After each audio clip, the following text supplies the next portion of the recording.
Ulonkata bati yada tó yẹ kó máa da ifá. Inú tó yẹ kó jẹun ló fi bí pa. Ọba tálá, ọba takuntakun. Ṣàngó, Èṣù, Ògún, Ọya, Ọ̀ṣun. Ìwọ ló ń bọ̀ nílé. Kí ni ṣẹ̀ṣẹ̀ tán ṣe nílé yìí o? Ó jẹ́ lọ jára rẹ̀. Alafia, peace and blessings. Welcome to another episode of the African Spirituality Experience. I am your host, Orisa Gbemi, and tribe, we back. The Matrix tried to hold us down for a little bit, but they can't stop the ones because we got Morpheus with us in the building. So we're about to get this thing cracking for the metaphysical forecast and projections. And so, yeah, I definitely want to give a shout out to the tribe. Appreciate y'all for joining us tonight, family. And let's just jump right into it. We got the world-renowned, internationally known scholar, master teacher, metaphysician, Dr. Phil Valentine. Welcome to the program, Doc. Hey, you forgot, man. He said Baba Phil Valentine.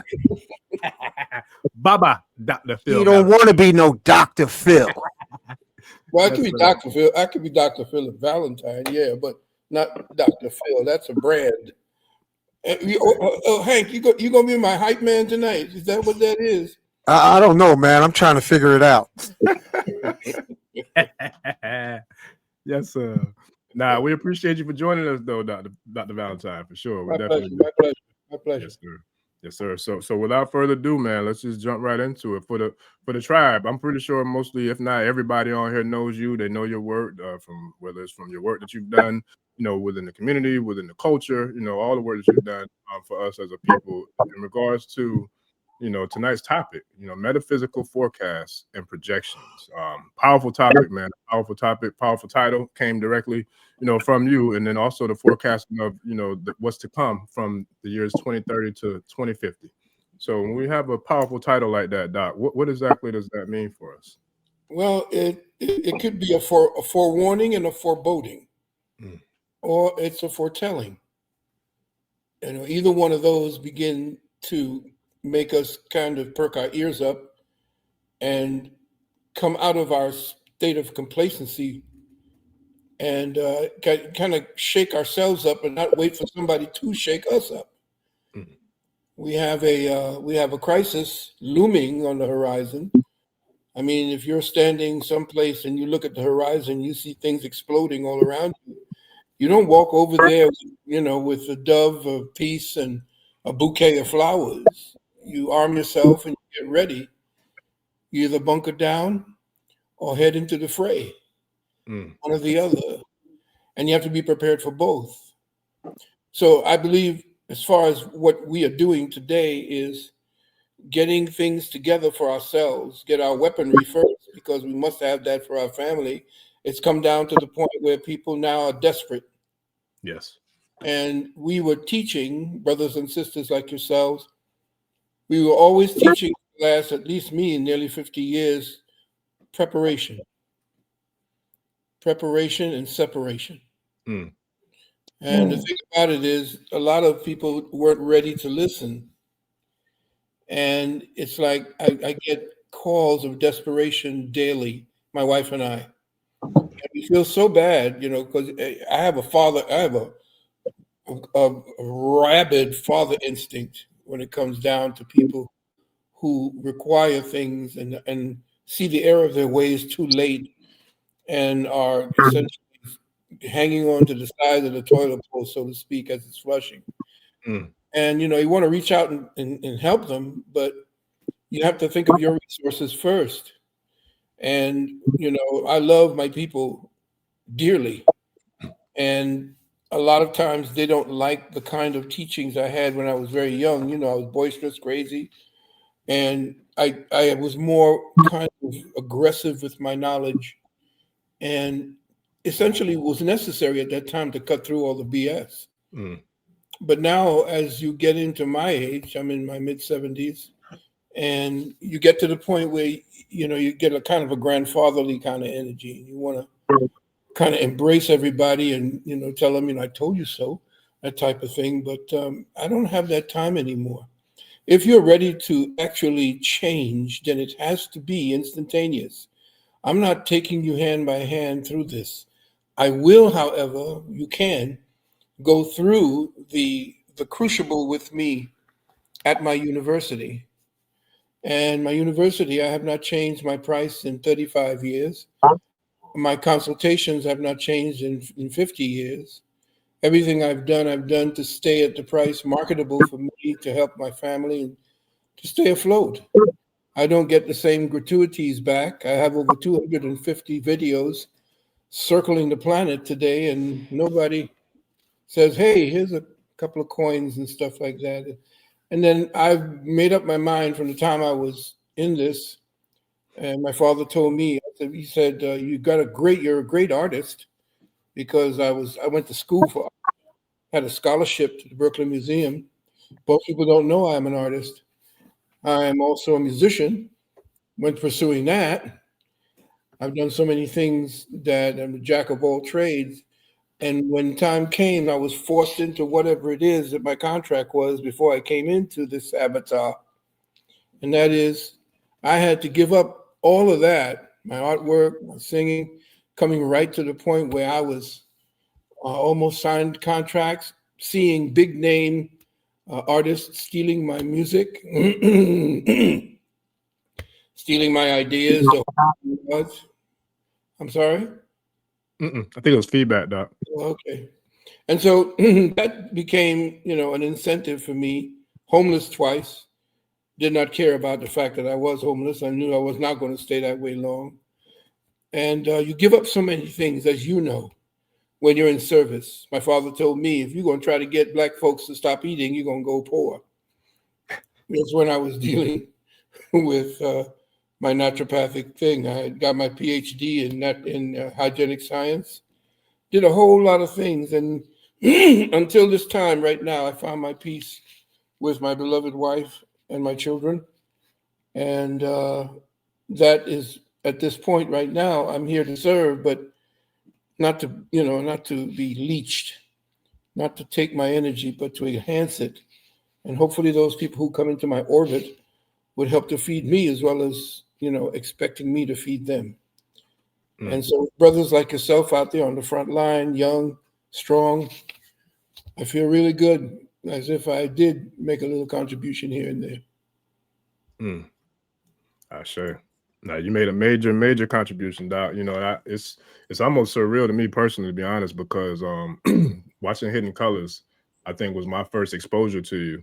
And I just, to this day, like, the very first one was amazing to me. All of them were dope, but the very first one, it was just something about that dichotomy, that dynamic of speakers who were on that particular documentary was powerful. And I give the utmost grace and gratitude, to the great God of heaven, because we've had almost everybody that was in that first one, come to the program, and it's been nothing short of phenomenal. So to have you, be another one to come, and do what you do, and for us to be able to be here, to be a part of this, it's magical. And so I give gratitude and thanks for that foremost. And I'm gonna but Brother Stone, Uncle Hake, y'all want to drop a question in before I get going? Because look, you know me, I ask all night, so I want to spread the rock around. Yeah. Okay. So Do your thing, bro. Do your thing. Okay. So when it comes to where we are right now, we're in a very, very, very, very peculiar place in the time of humanity. I feel like the planet will never be the same, from ever in the next 10, 15, 20 years or more. So when you talk about 2030 to 2050, what do you foresee us and our strategy and what we need to do in regards to this current state right now? We're seeing people talking about putting chips in people's brains. We're seeing, the transhumanism. Like, we're seeing a lot of things going on right now, Doc. So where would you say we need to start collectively as a community and as a culture to be able to kind of put up some sort of defense mechanism to not be turned into androids? That was a good one. That's a very good question. 3050, I might not even be here, but hopefully what I say today and we speak on today will help our young people coming in, the grands that are coming up. I am, what I do is to help people remove obstacles to achievement. And one thing we have not done is to remove the obstacle of separation amongst us.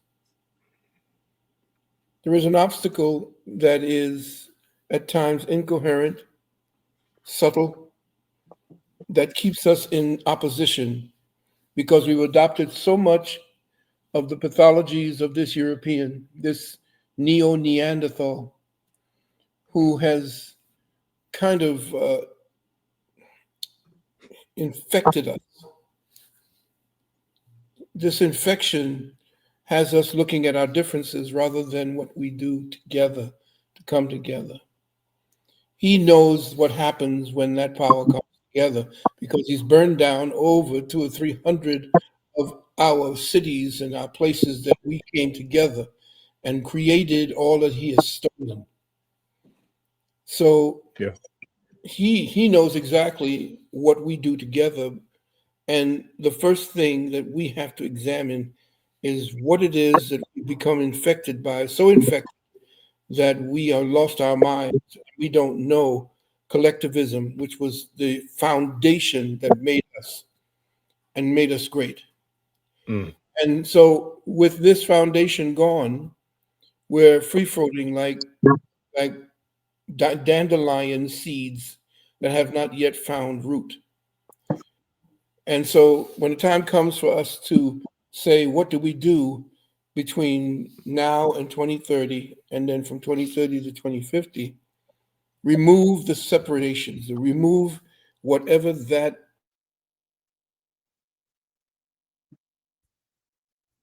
one another.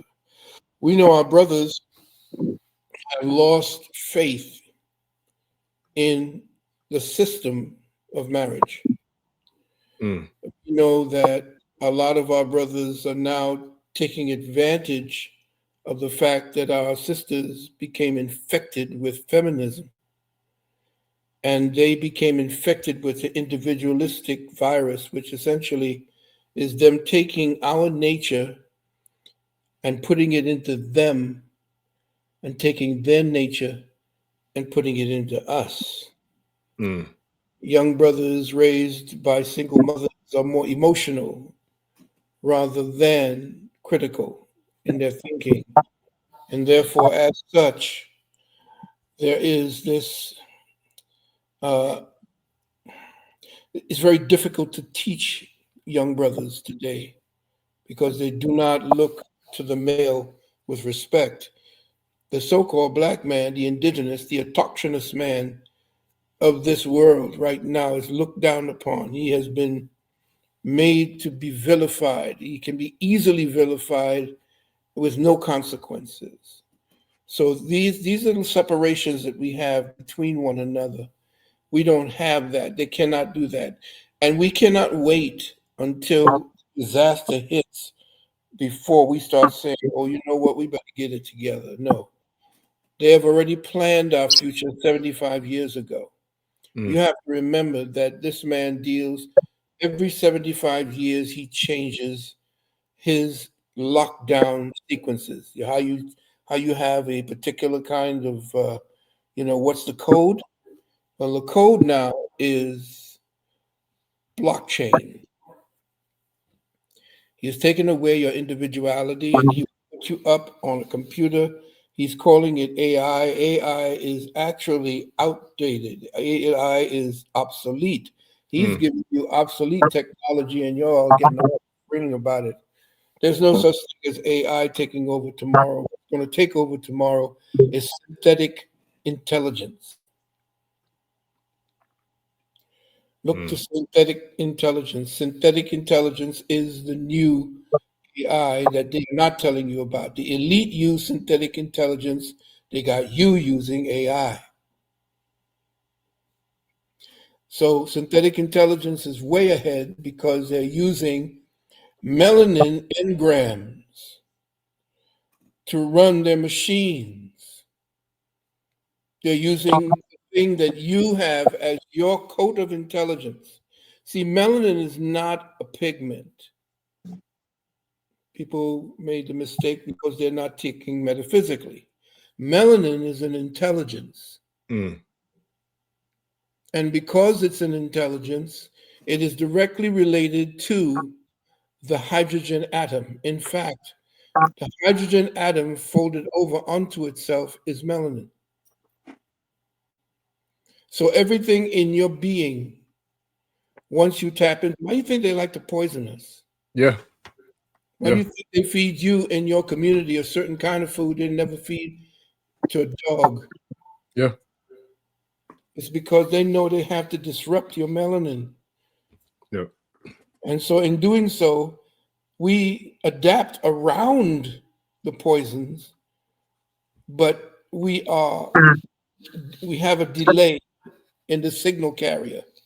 Melanin is also a signal carrier. It's a signal carrier, and also it is a capacitor. Mm.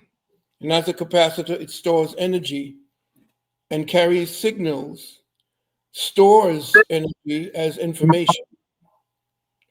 And as storing information, what melanin does is it takes the solaric force and it stores it within the micro mesh that you see that is melanin, because melanin is far more complex than the little thing that they show you what looks melanin. That's not melanin. Melanin is vibrating way farther than that. It's like looking at water and not seeing what it is before it becomes liquid or when it becomes solid. So melanin is etheric in its nature and has a capacitor capability to store solaric force energy.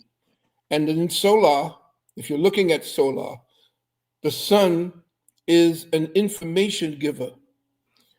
It lets you know what you are to do. It keeps us in the contract mode that we chose to come into the body to accomplish.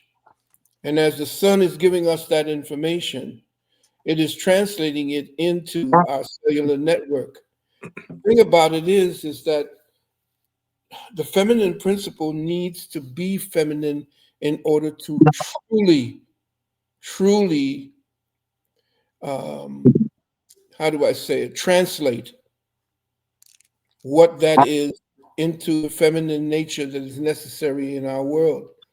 We have two male type energies, with the females being forced to act like us and we having to step back because we believe that she now feels that masculine power, and it's addictive. It's addictive.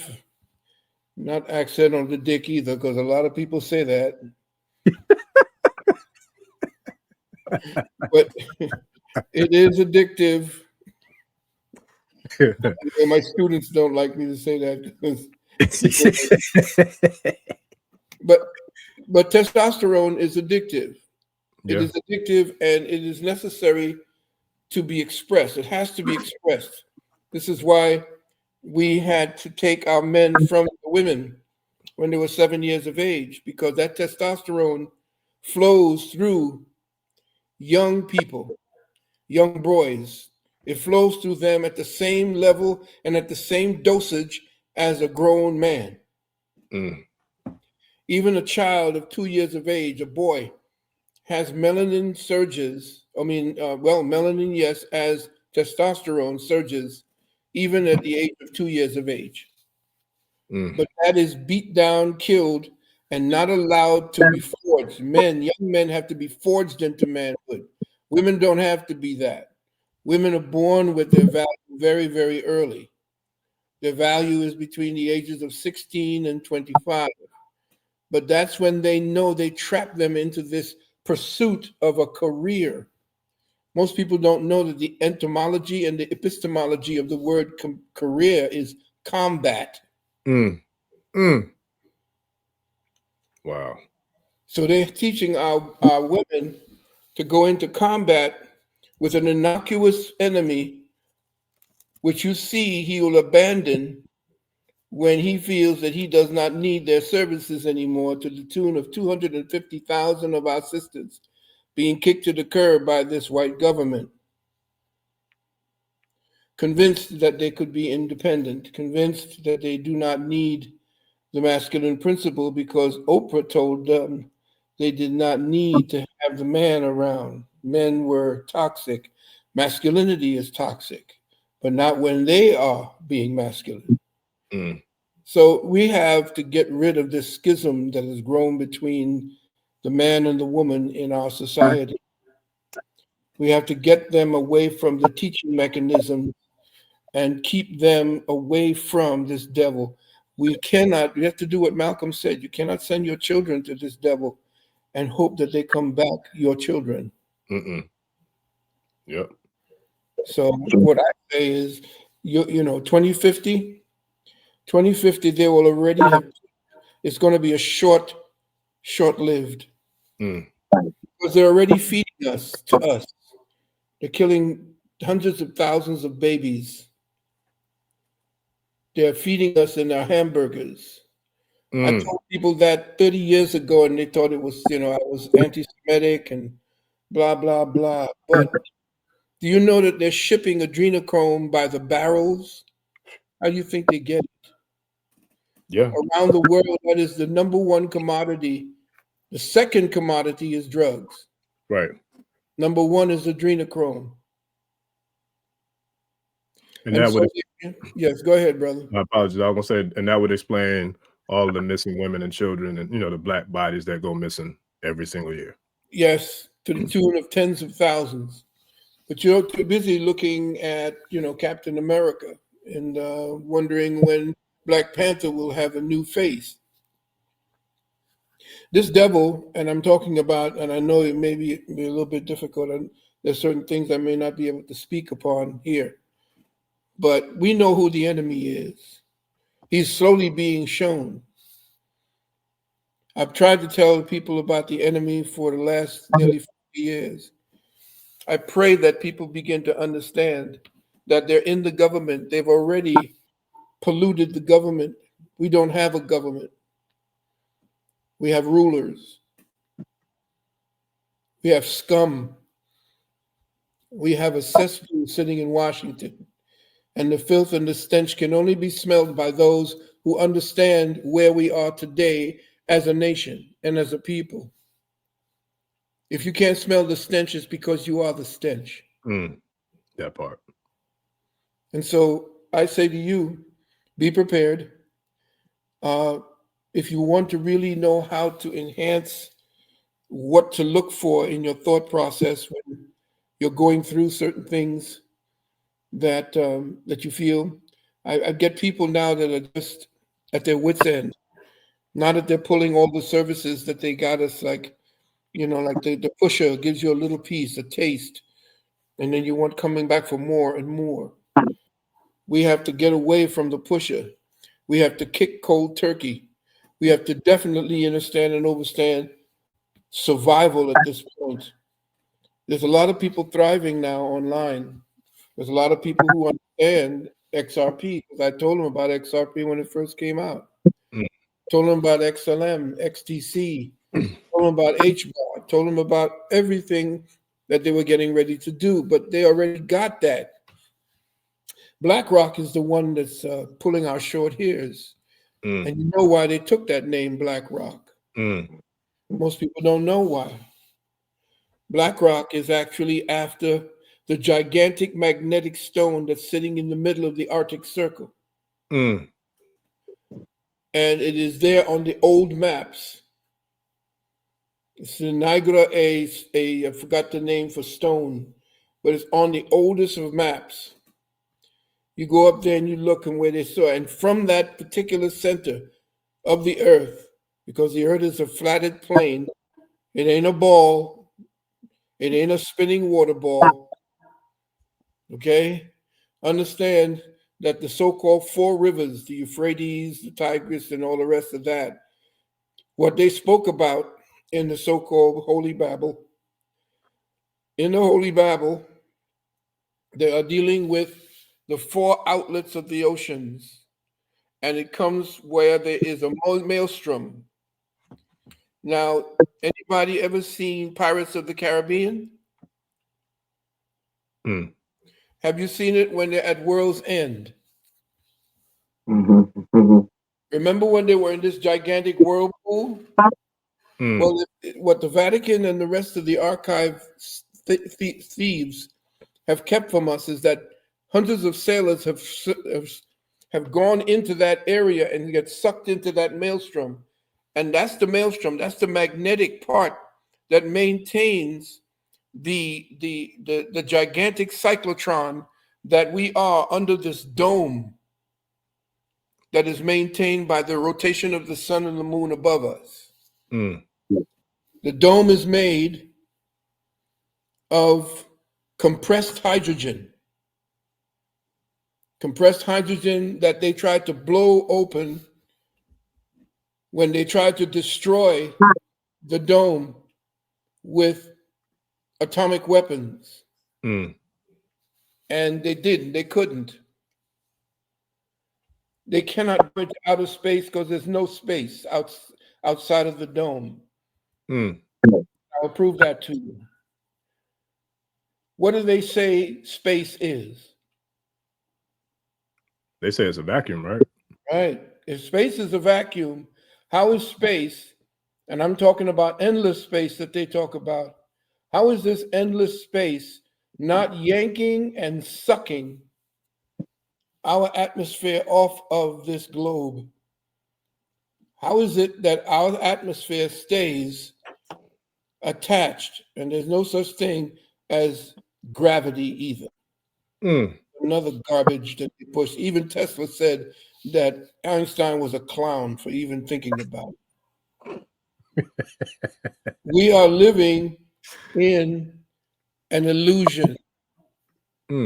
We are living in a synthetic synchronicity. In my school, I teach about preemptive consent. I teach about synthetic synchronicity. I teach about phylogenetic. What we are is in a gigantic story that someone else has written. And they are synchronizing our thoughts in accordance with how they play with the forces of nature. Right now, everybody is waking up and waking up too fast. Thanks to brothers like you and sisters. And because of that, they have to become more and more repressive. Their desperation has to come out now. It's showing. Oh, yeah.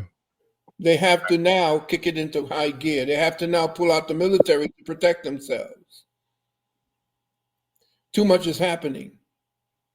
Now you want to know why it is that they don't want to release the Epstein files? We know what's going on in the Epstein files. 3/4 of the entire United States Congress is on that file. Past, present, and the ones that even think that they want to be on there in rulership. We are ruled by a Khazarian cabal. We are ruled by the Khazarian cabal who deal with the Talmud as their law. They have ripped off your astrotheological sciences. They don't even speak the right Hebrew. They speak a Yiddish polluted form of Hebrew. So most people are right now preparing to adapt the new paradigm that they are now structuring for us. It's a whole new prison. You're not invited. They have to kill off at least 3 more billion people. That COVID, they called it, that's not the disease. The COVID was actually an acronym. It meant Certificate of Vaccination Identification. And 19 was AI. 1 is A, 9 is I. So what they wanted to do essentially was to start with vaccine passports. So COVID was actually created to introduce your papers, please. So certificate of vaccination identification was built up. We now know, because I had a run-in with Fauci back in 1984 and 85, when I was almost tarred and feathered by my own community for saying that AIDS was a hoax. Because too many of our doctors, black doctors, were bought off. I knew it was coming because a good brother back in the day named Kanya Kakumba, who had the Tree of Life up in Manhattan, he invited me up to his apartment on Central Park West, and he showed me some Wall Street projections on a new set of drugs based on interferon. And if we wanted to get in, we just had to have $1,500, and we could have stock in the new drugs that they were coming out with for some new disease that was galloping from they tell you a disease is coming, and then they tell you what we're going to have to do to deal with it. Well, we had Robaron, Inferon, and all these different types of drugs, and we didn't know what the disease was going to be. And then lo and behold, this happened around 1979, 1980. Then all of a sudden, 1984, we find out, whoa, what's this new disease killing people? It's killing the homosexual community first. Really? Well, why is that? Well, I'll tell you why. Because the homosexual community had begun indulging in a toxic material, and it was a popper. And this popper was used for people who had a heart condition called angina. And what they used to do, it was, well, let me just say, get backtrack. Amyl nitrate had a sister called butyl nitrate. Amyl nitrate was what they used in the popper for people with angina pectoris. Butyl nitrate was never brought under regulation by the FDA. So there was this homosexual gentleman who was a lab technician. He took the butyl nitrate, put them into little ampules, and used to sell them to the homosexual community in the form of different names like Locker Room, Stud, and all the rest of these. And the homosexual communities he sold to were in New York, Los Angeles, California, and over in Africa, Kenya, and South Africa. This popper, once you inhaled it, boom, it was a super rush. It didn't creep up on you, it hit you. And the homosexual community in both of these regions loved it. But what did it do? Why did they love it so much? Well, they loved it because not only did they get a high, but what it did was it loosened up the anus. And so they were just taking it and popping it and banging everybody that was there in the club and every place else they could. And then after that, say around the 1970s, going into 74, 75, 76, these same individual men began showing up in these clinics, and they had it fish. They were deficient. Their bodies had been bereft or robbed of all defenses, no white blood cells, nothing, and they were getting these opportunistic diseases because of this. It was called GRID, gay-related immunodeficiency. So now, when that happened, they said, well, what? Oh, we got something here. This was like synchronicity. Why? Why was it synchronicity? Because at that time, your boy Reagan had defunded the medical community because his wife had cancer and ain't nobody gave him any answers. And so he said, come one, come all. If you got an answer for cancer, we're going to fund it. FDA, AMA said, whoa, we got to do something quick. So what they did, they took the AIDS industry and took everything, the protocols, everything, the science, and moved it lock, stock, and barrel over into the AIDS industry. Then they began to iatrogenically kill people on screen to make sure that you knew that this new disease, this benign disease called HIV, would cause AIDS if they tested you. And then they tricked you by messing with the test. If you did not dilute your blood after they took the blood 800 times, everybody had HIV. So now, Black people started coming in because we started talking about the down low. They kept pushing about the down low brothers, the down low brothers. That started the separation. All of a sudden now, everybody in the white gay community, you couldn't hear nothing about them on the news. Everybody who had anything to do with AIDS was all Black now. Doc, it sounds like the cocaine versus crack separation. There you go. They always are one step ahead in their satanic wickedness. Yeah. So when I say to you these little reason why I went back that far, because you have to understand that what we are facing is not something that is just popping up. These chess moves that they're making against us is not because they're smarter than us. It's because they study us. They have the archives of your people, not only in Africa, but here. Why do you think they don't want you to study this history here in this part of the world? Yeah. Because you are the autochthonous people of this world.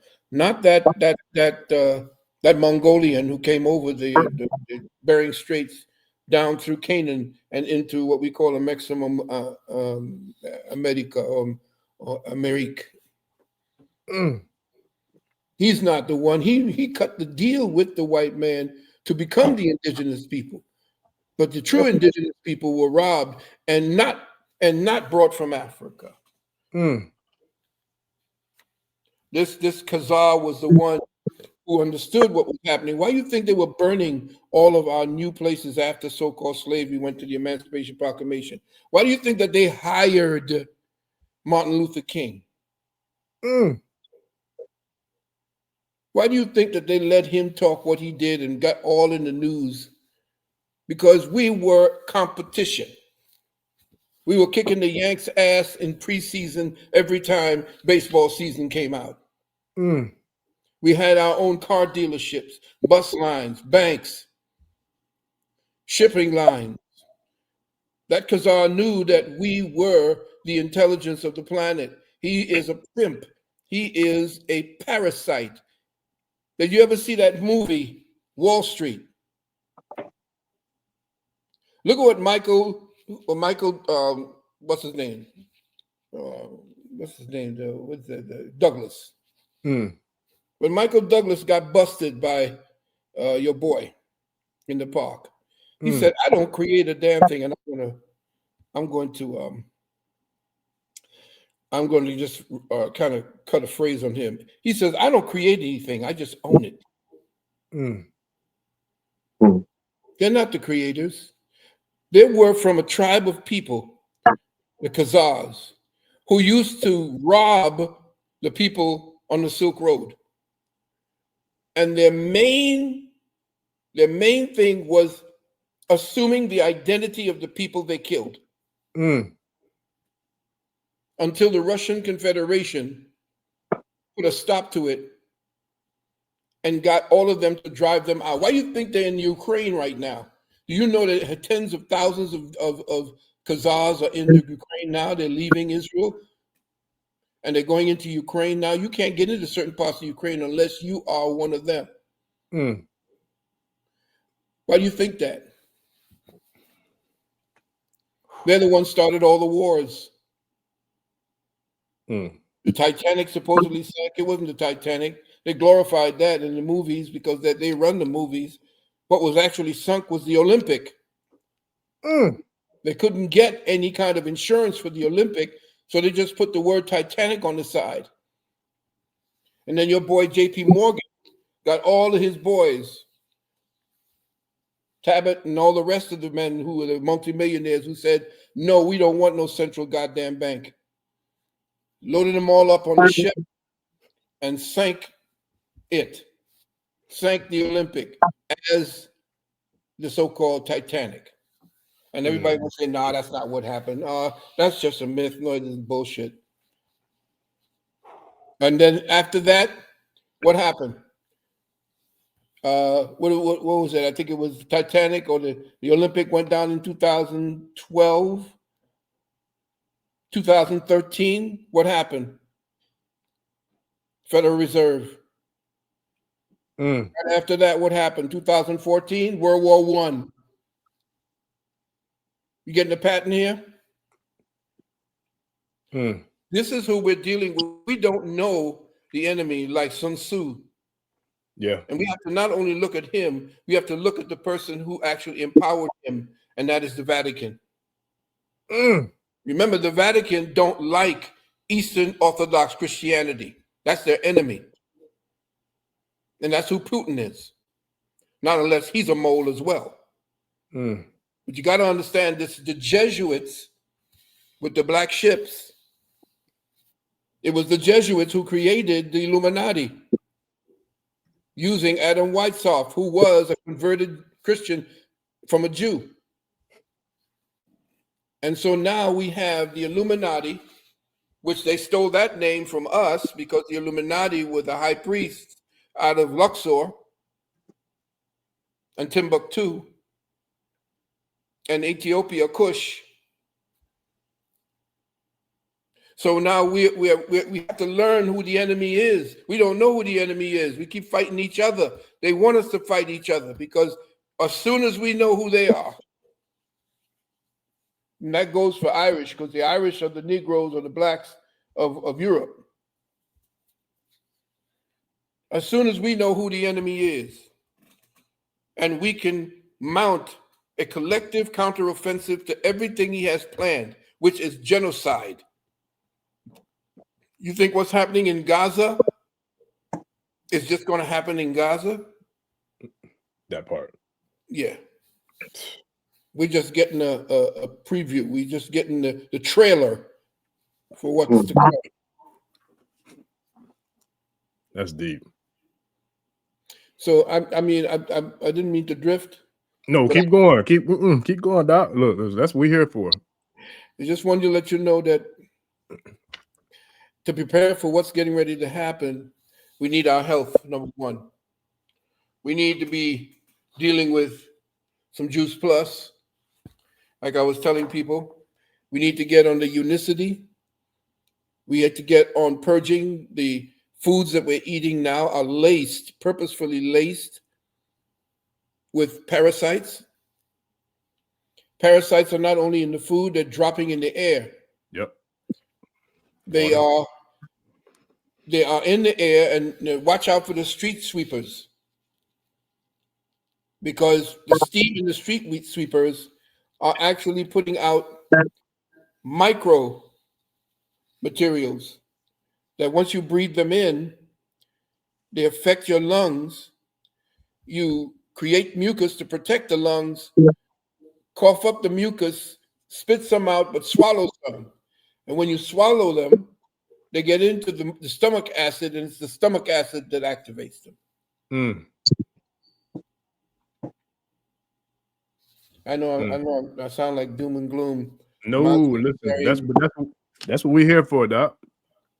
We need it. You might be carrying my sickle in my hood. But I do tell you that there are positive things that look like they're shaping up, because we have good brothers out there like yourself. We got brother Dane Calloway, who's trying to wake people up. There are other brothers who are out there that's actually working to wake up the sleeping masses in such a way that they begin to take responsibility instead of getting into that, how do I say it, welfare mode, looking for somebody to come along and give them answers instead of studying what's going on and finding those answers. Okay. You see, I don't mind speaking to people. and let everybody know Egypt, there's no such a name as Egypt. Egypt is Greek. Egypt is, they call it Egypt. That's the Greek. It's Tamarie or Tanahisi or Kemet. Yeah, Amerikua. If you look at Meri, Meri is a Kemetic word. It means the beautiful. Amen. You look at IME is right there. At the end of every one of the Christian prayers, at the end of every one of the Islamic prayers, at the end of every Hebrew prayers is what word? Amen. Yeah. Amen. Doc, let me ask you a quick question.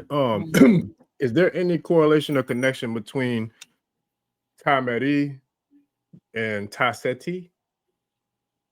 Tacetti essentially came later. Tamarie and Ta-Nehisi were the upper and lower, they called it. Gotcha. North was south, south was north. Okay. And when you're dealing with Tacetti, you're dealing with essentially like a capital. Right. The landmass, Tamarie, Ta-Nehisi, these specific land masses were essentially governmental in nature. Who best served the collective? It wasn't until Nama and other so-called Nasut actually united Upper and Lower Kemet in order for them to be the powerhouses they were.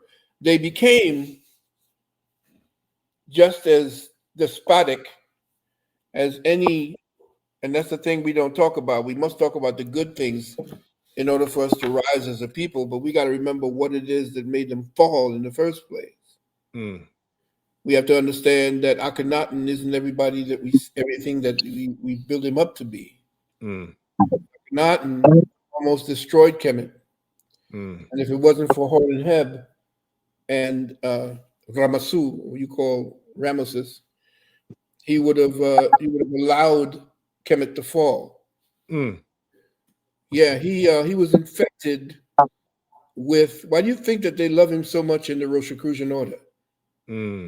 Because he destroyed all of the temples, and Kemet was a theocracy. And as a theocracy, these different temples were like a House of Representatives. And they checked the power of the Nasut.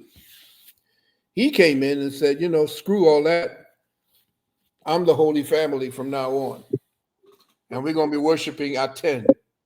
Get rid of Amen, get rid of Jehudi, get rid of the Asar, get rid of all of that. Y'all come to me. Well, the people didn't like that because the people began starving. Why? Because he said that all there is to love Aten.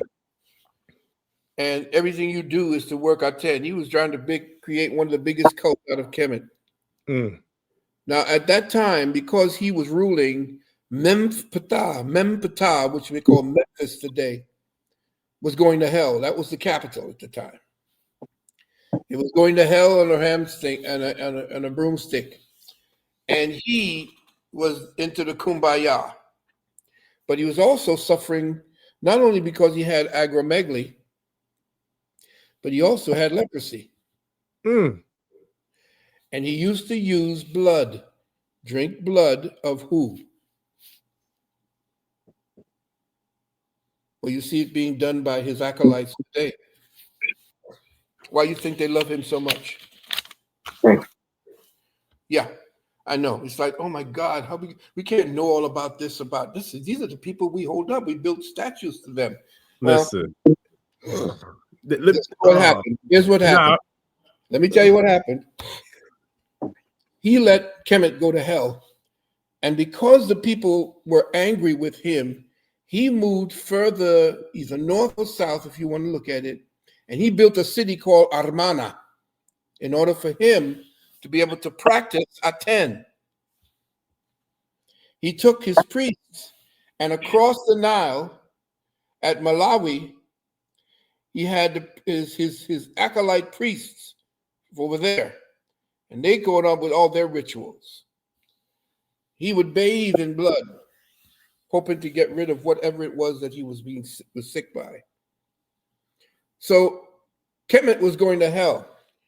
Syria and all of the places that they had jurisdiction over, like you see the United States today with Venezuela and all of them, they started acting up.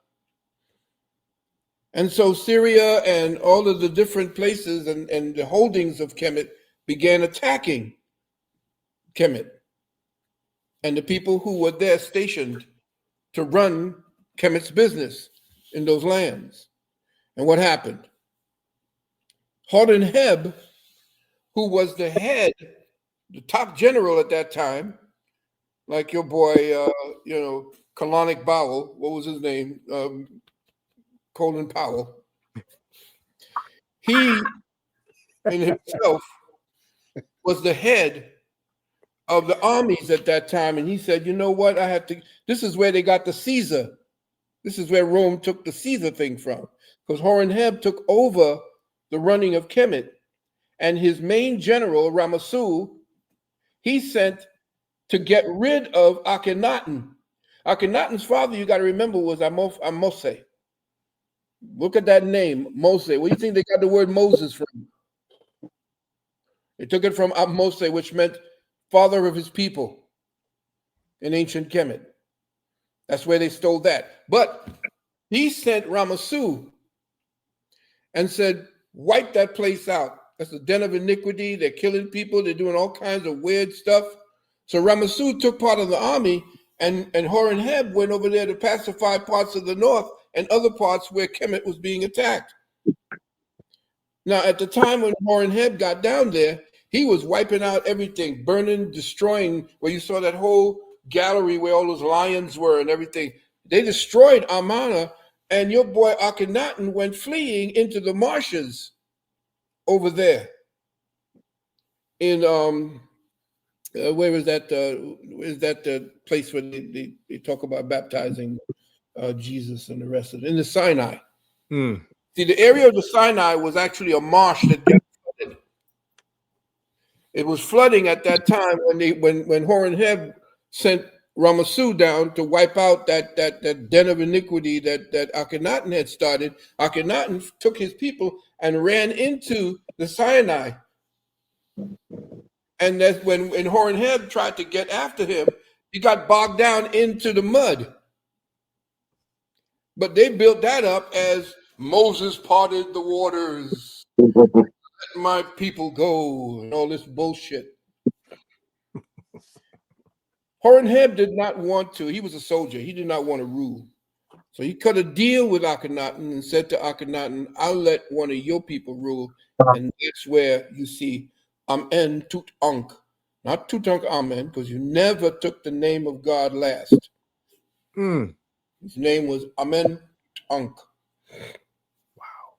And he ruled for a while, but the priests who Akhenaten had killed, had thrown out, had kicked him out of Kemet, they did not want anybody related to him ruling.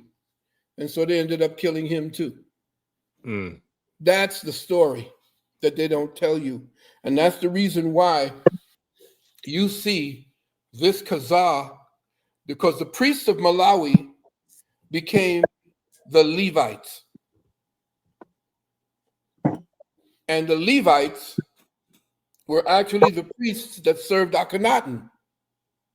So when you go in and you check the back rooms of these Talmudic Khazarian Lubavitch Shabbat, they praise Akhenaten because of what he represented. And they took the priests of Levi. Remember, the Levites were the ones who ruled over the 12 tribes. They were the ones who told the tribes what to do. But again, people are going to say that I'm crazy. People are going to say that this sounds nuts and so forth. But I've done enough reading and enough researching to go behind the scenes. I don't like people polishing stuff for me, polishing turds and giving it to me in the form of, golden turd that I found. Here, take this, worship, bend the knee, genuflect. Right. I don't care. Trying to give it to you like it's a burnt sausage. There you go. Doc, let me ask you.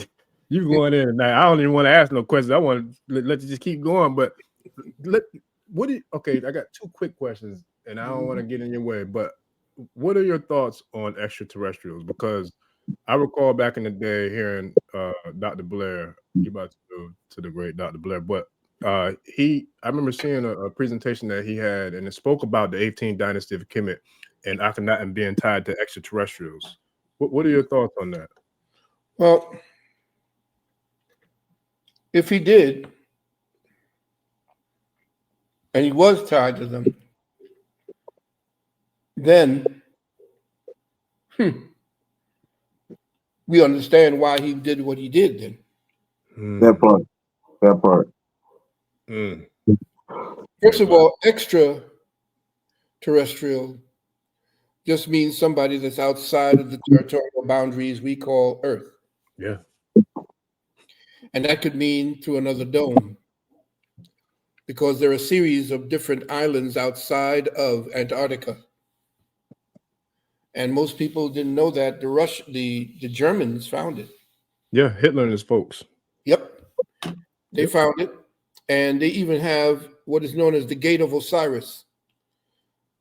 And they found the Gate of Osiris that leads them into places where they built up whole civilizations for Hitler himself.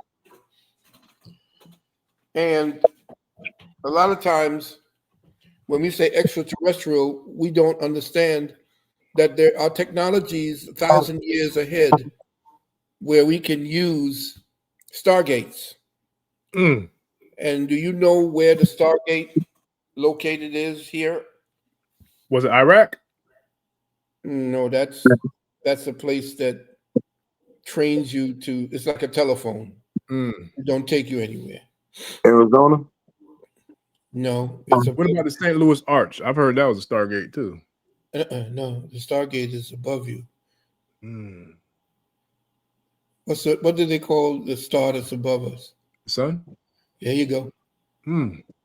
What do you think? What do you think when they talk about sun dogs, or when they speak about every time the sun tends to seem to give off a certain burst? Solar flares? Flares. That's them. That's them using the gate.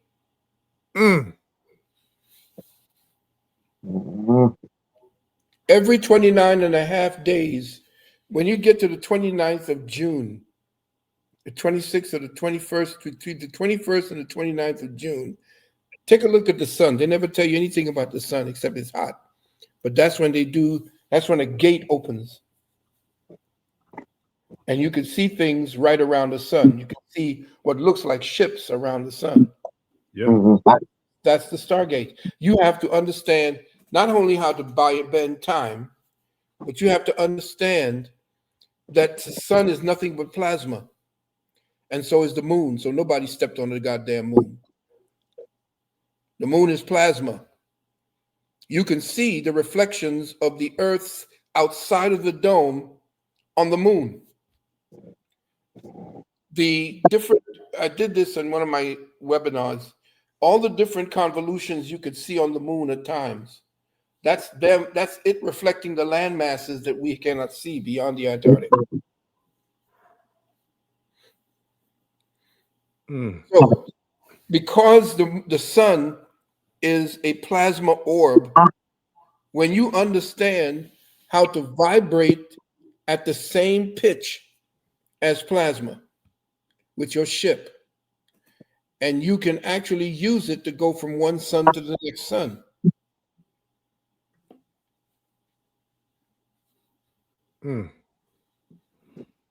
That's deep. Okay. And so we don't know our world. We are too busy looking at the illusion and the fantasy that they created of our world, and they're playing that game with us. So we are on a flattened plane not flat Earth.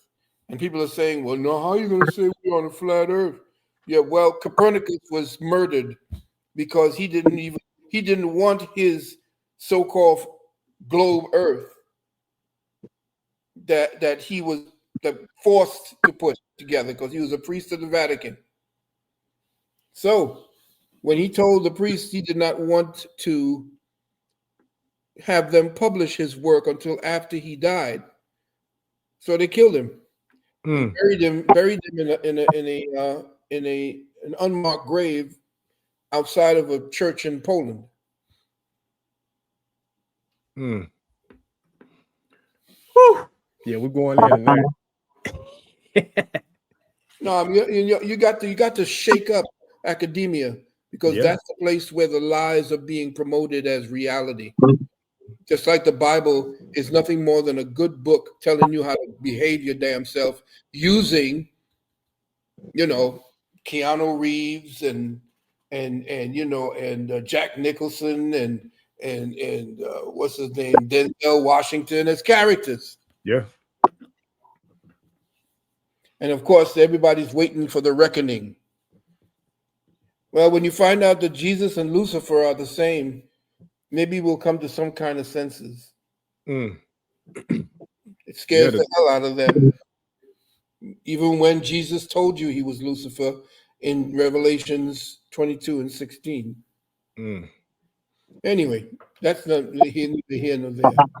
Listen, Doc, so the tribe going in, I can't even keep up with the comments. I'm not going to try to because I want to stay focused. Normally I share them, but I want to stay locked in because you're dropping it's a legendary performance right here. So what are your thoughts on this Atlas 31 thing, Doc? I don't have any thoughts on those because that's another distraction, beloved brother. Don't get caught up in that, please. I got you.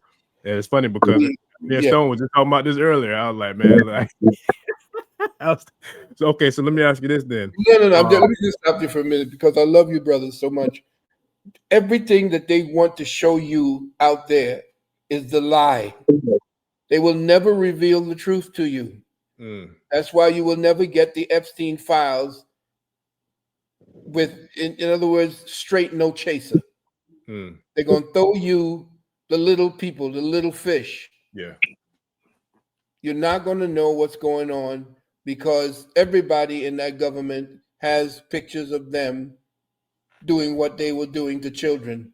And Hillary herself, she is the devil herself and the things she did to children. Okay? You'll never get that code because they say, well, the people will not be able to take this and oh my goodness, and so horrific. They're feeding us horror so we can become numb to horror. Okay. So what do you feel about inner Earth, Doc? Does the inner Earth have anything to do with? Yeah, they're gonna kick out these people who are trespassing. The white man has been trespassing everywhere he goes as he came up 6,000 years ago, which is why he wants to tell you that everything began 6,000 years ago.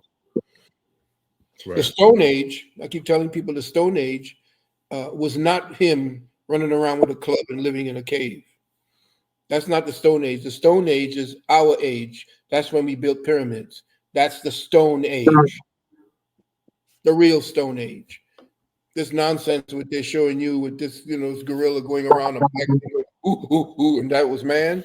That's the white man talking that bullshit. Let me say to you, your boy Darwin and all of the rest of them, his father was a chematologist, an Egyptologist, and he had all those statues with the head of the hippo, the head of the head of the heru, the hawk, the head of the vulture on human bodies, and that's where he started out thinking that we came from animals. This man is a fool. He knows he is, but he studies well, and he is so violent that we don't think about violence in that way. Remember, he was a Neanderthal, and as Neanderthal, the real Neanderthal were savages. They were the ones. They were cannibals, which is what he is now. And your boy Genghis Khan was a mix. He was Neanderthal. And it's funny because Dr. John Henry Clarke wrote a book. Well, he wrote the book. Well, he wrote the foreword for Yep. I got that book. It's got a great cover. I can't think of the name of it. Right, yeah. White Man's Inheritance. Inheritance. Yes, sir. Yep. And he, the author, Michael Bradley. White dude. Yep. He wrote that white people were the ones that were the problem of the planet. They were like cancer is white, so is they. And that's what he was saying. Yeah. And so what he said was, as soon as he said that the white man was the problem, every one of the so-called Khazars, I don't call them Jews because the J was never actually introduced into the lexicon of English until the 17th century. So who the hell is Jesus? Well, we'll say he's Yehuda. Well, he is Yehudi. No, well, the EU, E-W-I-W, was who the god was of the so-called Jew at the time. And the Yehuda is where you're dealing with. There was no Judah, it was Yehuda. And a lot of people are twisting it. And because we are taking on his derivatives, our consciousness is being blended to his. And he can now just filter that back, the lies right through that consciousness, and we can adopt it as real. It's not. Okay, he steals everything he finds. Okay, and so I forgot my train of thought because I got so many things going in my head. My wife tells me about stay on point. It's all good. Now, so let me ask you this, because what it sounds like, what I'm hearing is you're breaking down. It sounds like the difference between human and mankind. Yeah, the human, H-U-E. We should spell it correctly, H-U-E-M-A-N. But again, the topic that we're speaking about is to be able to justify our existence for our children, because they're going to come along and say, well, why didn't you do this? Or why didn't you do that? Well, it's so simple at this point. Well, they don't understand that, what it took to get this information. Our young people today are cut and paste. They're actually cut and paste scholars. They didn't get out of the libraries because we didn't have any kind of internet, any kind of computer. I had to travel. I had to join these organizations to find out what they had encrypted and down in their basements. When I joined the Theosophy Lodge, I had to go down into a dusty place and there was books, old books that you could hardly open up. And you could tell that that was all our information that they had stolen. And so what I'm saying here in forums like this, I may drift off because there's so much peripheral information around the subject matter that you wish me to focus on. The periphery is what explains why. You see, not just what. And we are stuck on what. We're stuck on who as well, but not why. And why is it that we are here like this and people, can talk about how we are based upon our symptoms from global white supremacy. The symptoms of global white supremacy are what they study. They don't study the disease because they are the disease. You think cancer studies itself as it's killing you? No. If there are any questions that you feel that you want to ask or they want to ask, I'd be happy to talk to them now. Yeah. Oh, by the way, let me just say, my wife is going to tell me, if you want to learn, if you please let them know that, first of all, my university is beginning this next semester. The winter semester begins on January the 17th. That's the 2025 winter semester for metaphysical psychology. You go up to my website at uksnow.org, uksnow.org, and click where it says registration, and we will then begin. You'll be contacted by our admin, The other thing is when you want to deal with the Juice Plus, which I definitely wholeheartedly please get it, because that's what's allowed me to speak for 14 and 15 hours straight. I have the record for that, I'm the I guess the metaphysical blowhard. And so from that point forward, we want people to first of all think of their health, think of their children, and to make sure that they are girded against everything that they're getting ready to send at you. I'm trying to think of other things that you want to deal with. I do consultations, and my wife, if you're interested, she holds a fantastic 8 o'clock every Monday, Wednesday, and Fridays. She holds a, excuse me? Oh, every Monday, Wednesday, and Friday, she holds a I half think it's just hour. feedback. I'm sorry. No, it sounds like we got feedback coming from somewhere, Doc. Let me see something. Okay. I don't know where that's coming from. Oh, it's Yeah. just Wednesday and Friday now, Mama says. So just Wednesday and Friday, she holds a fantastic meeting at 8 o'clock. And you all want to hear what's going on in your health, about your health. My wife died and came back, if you want to call it that. She transitioned and came back from what she had to deal with, and she'll tell you her story. I was there, and I saw the courage. I saw the type of what the Jews call chutzpah that she fought off, because they said that her age she should have been gone. But when they took her blood at her age in our 70s, they said her blood and her makeup, her internal makeup, was that of a 20-year-old. And that's why she survived it, because of her lifestyle. Mm. And so you want to talk to her because she knows what it is to go through the crucible. Talk about Ashaka through the fire. And by the way, she wrote a book about her lifestyle and what she went through. And Shaka Khan, actually, with her sister, wrote the foreword to it. So we'll tell you about that if you're interested. So I say to everybody, Wednesday and Friday, you all call her at her number. Not call her, I'm sorry, text her to find more information, because calling you all might be disturbing me and waking me up. I don't want none of that. So anyway, the main thing is that, and we do consultations. Health products, there's her number. Or you can go to her daughter, Sister Nanette Swift. She too also can be texted to find out what to do. We also have a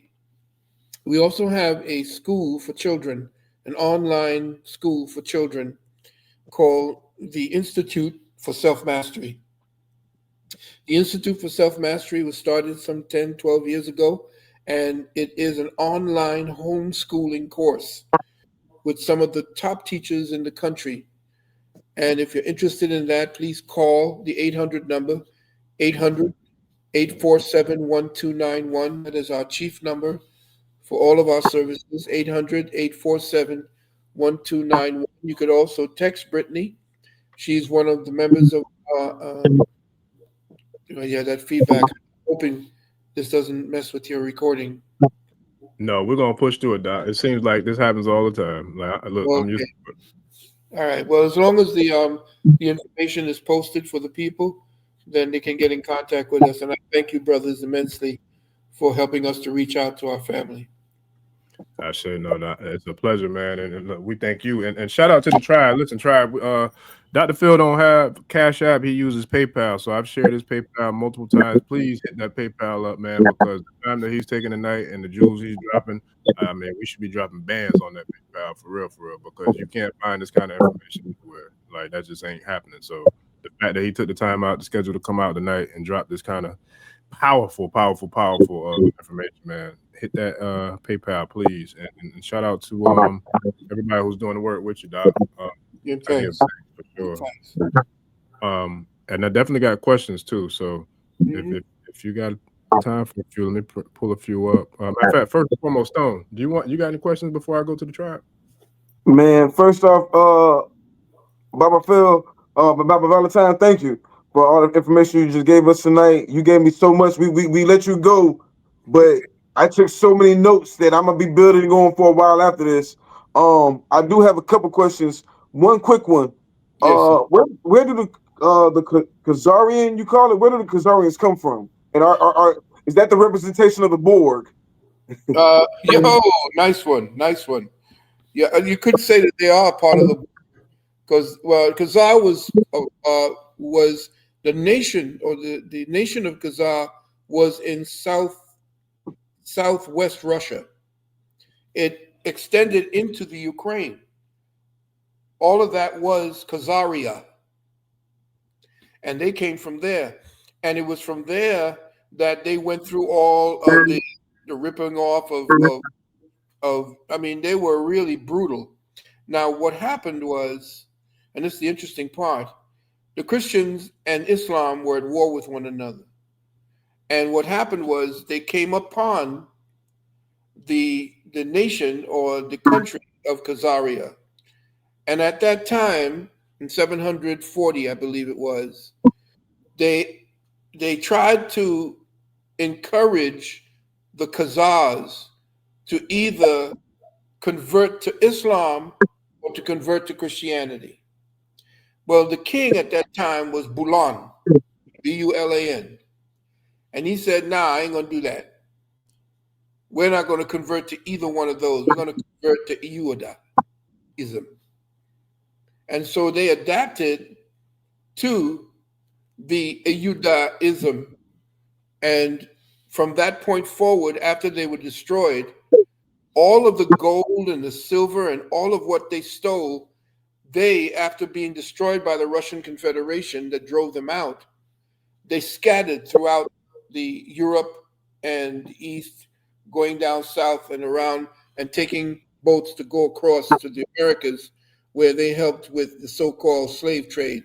And again, they did not reach the Americas with the slaves. Most of them ended up in South America or in the islands, in the Caribbean islands. They call the Caribbean islands because the Carib, of whom I'm part of as well, they were the ones that they destroyed in order in mixing up together. And of course, the so-called Jamaicans were definitely powerful warriors at that time, who they would mess with, especially the Maroons. Okay. Well, that also goes into, in the beginning, you were saying, you said something, I might be mistranslating it, but you said something about separation, and I took that as sovereignty. And you said a lot, and I want to like Yeah. make it all hit home. But when you said about the government, if you said what you said about the government, we know that this government has been overtaken by body snatchers. Literally, these are body snatchers. They're doing all sorts of weird stuff. That's not our government. We have a right to go against that government by cosmic law and by whatever other laws they got down here, little minute laws. Now, I say that to say that goes into sovereignty and buying our own land and ducking off. There's a lot of properties we talk about a lot of times. Also, how do you feel about gold and silver right now? I go I for it. just got to throw that out there in the economy because you said the forecast, and I want to get people an understanding what the forecast is with the new, or not the new, but going back to the old ways of God's money. What does gold and silver represent to you right now? It's God's money, as you're saying it. God's money. You want to deal with gold, silver, platinum, and copper. You want to get into copper because that's the foundation of all the machinery that you will be seeing from now on. All of the so-called AI and all of a sudden, all of the so-called superconductive materials are going to be from these materials. But that's you said something that's very important at this point, and it's worth going into. The first so-called 13 colonies were not these whites. They weren't there. We were trying to break away from the black mobility, which was in England at that time. In fact, King James was black himself.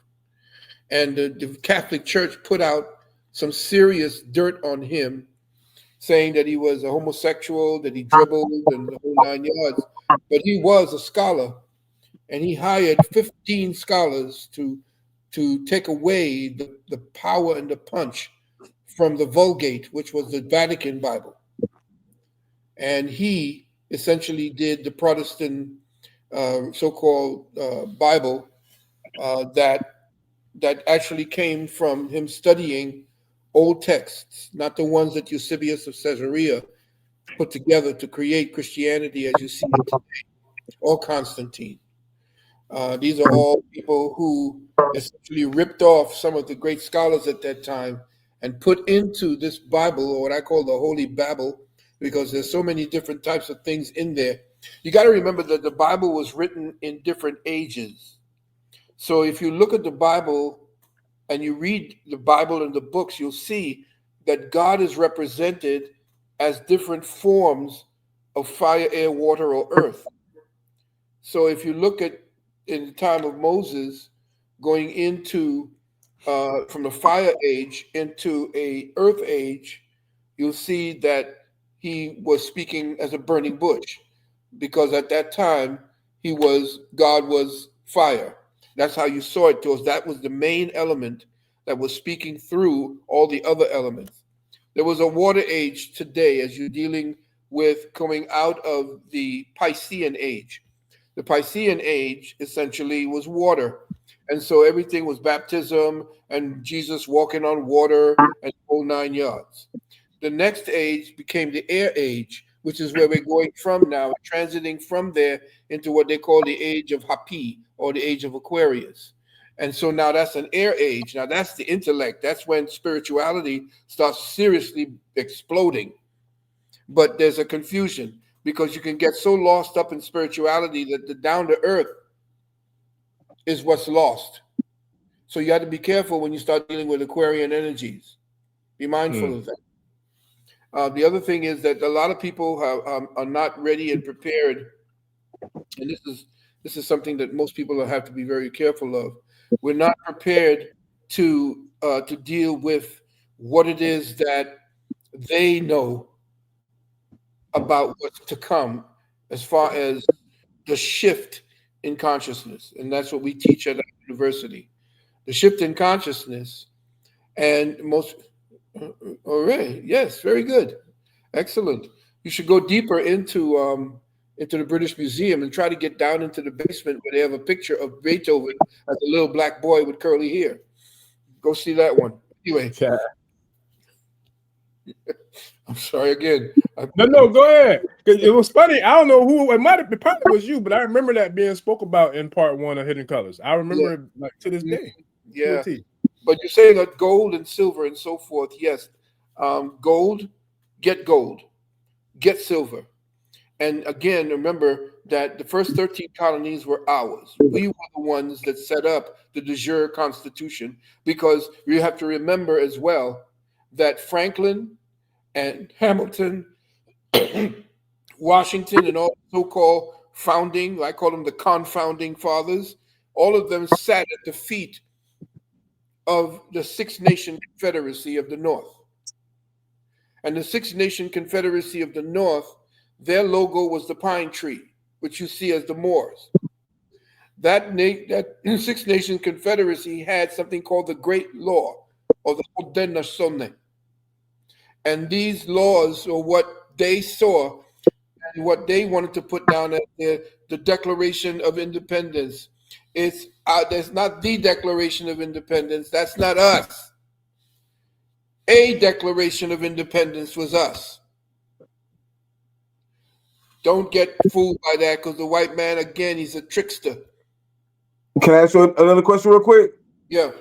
Because everything you go is lead right into it. You're a historian. That's why we love you. We love you so much and appreciate your work. You're a historian. How old is America? America? I mean, America?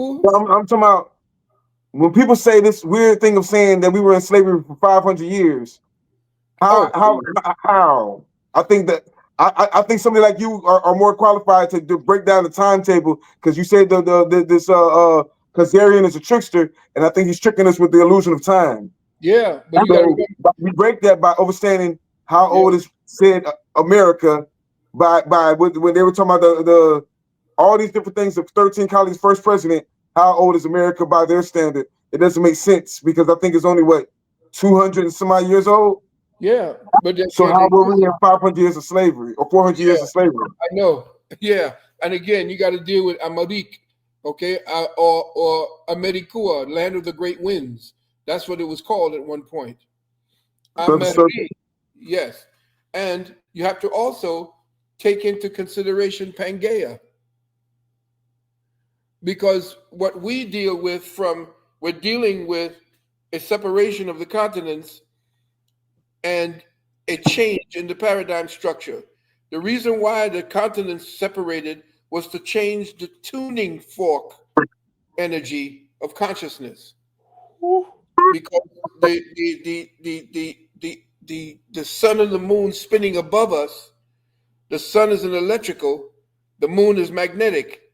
And so we were in this gigantic cauldron, cyclotronic energy. They call it a cyclotron. The earth at that time, as Pangea, were locked, and the consciousness was locked.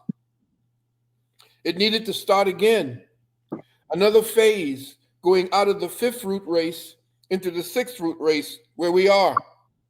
We're headed to the 7th root race, but this race has to die out because, as you tell you, that which does not kill you make you stronger. Well, this Khazarian was put into the game in order to make us stronger, because we had to recognize the disease not in him, but in ourselves. And so what happened, Pangea broke off and changed the harmonic energy within the atmosphere. You have to remember that everything is water. Water takes on different consistencies. The water that you see, that we look at and see fish and have a liquid consistency, that's another qualified form of water. The air you breathe is water. Yeah. You're just qualified to breathe this form of water. So we essentially are taking, through the 16,000 pounds per square inch, we are taking a filtered form of plasmic energy from the sun, and it's diversifying into different particulates that feed us through the breath. And as we are fed, we're given certain knowledge. And what had to happen was a great upheaval to change the consciousness paradigm. That's why you see the white man now is digging up 20, 30, 40, 50, 10, 20 miles down and finding all temples. That's the Stone Age. Yeah. Yes. You know what they were called? They were never called the Olmecs. They were never called Olmecs. That was actually, the name was given to them by the head steward of the Native American, I think it was called the Native American Museum. He called them the Olmec, which actually break down to called rubber people. But they weren't called that. They were called Tamo'ankan. The Tamo'ankan were the ones who they called the Olmecs, who actually had derivative ties to Africa, as we call it now, or Alkebulan. And the tribe was called the Z people. Now, out of Mexico, or Meshi, yes, our good brother, I forgot his name. I love the brother. He wrote a book, and he made it very clear that when Mansa Musa left Africa after he sent 200 ships before, they didn't come back. One ship came back. He said, "Where everybody at, man? Everybody partying over there." Okay, well, stock up. And he sent 300 more ships with him on it. Mansa Musa came under the derivative destruction of the language. Mansa Musa became Montezuma. I hope not. Because Montezuma dropped the ball on us real bad. Yeah, but you got to see this. That's what they're telling you. Again, you got to look into certain history. Montezuma, remember, King Meshi meant Meshi himself. Meshi was the king at that time. And Ko meant land. So Mexico was the land of Meshi, which So you that's how, see as Mexico today.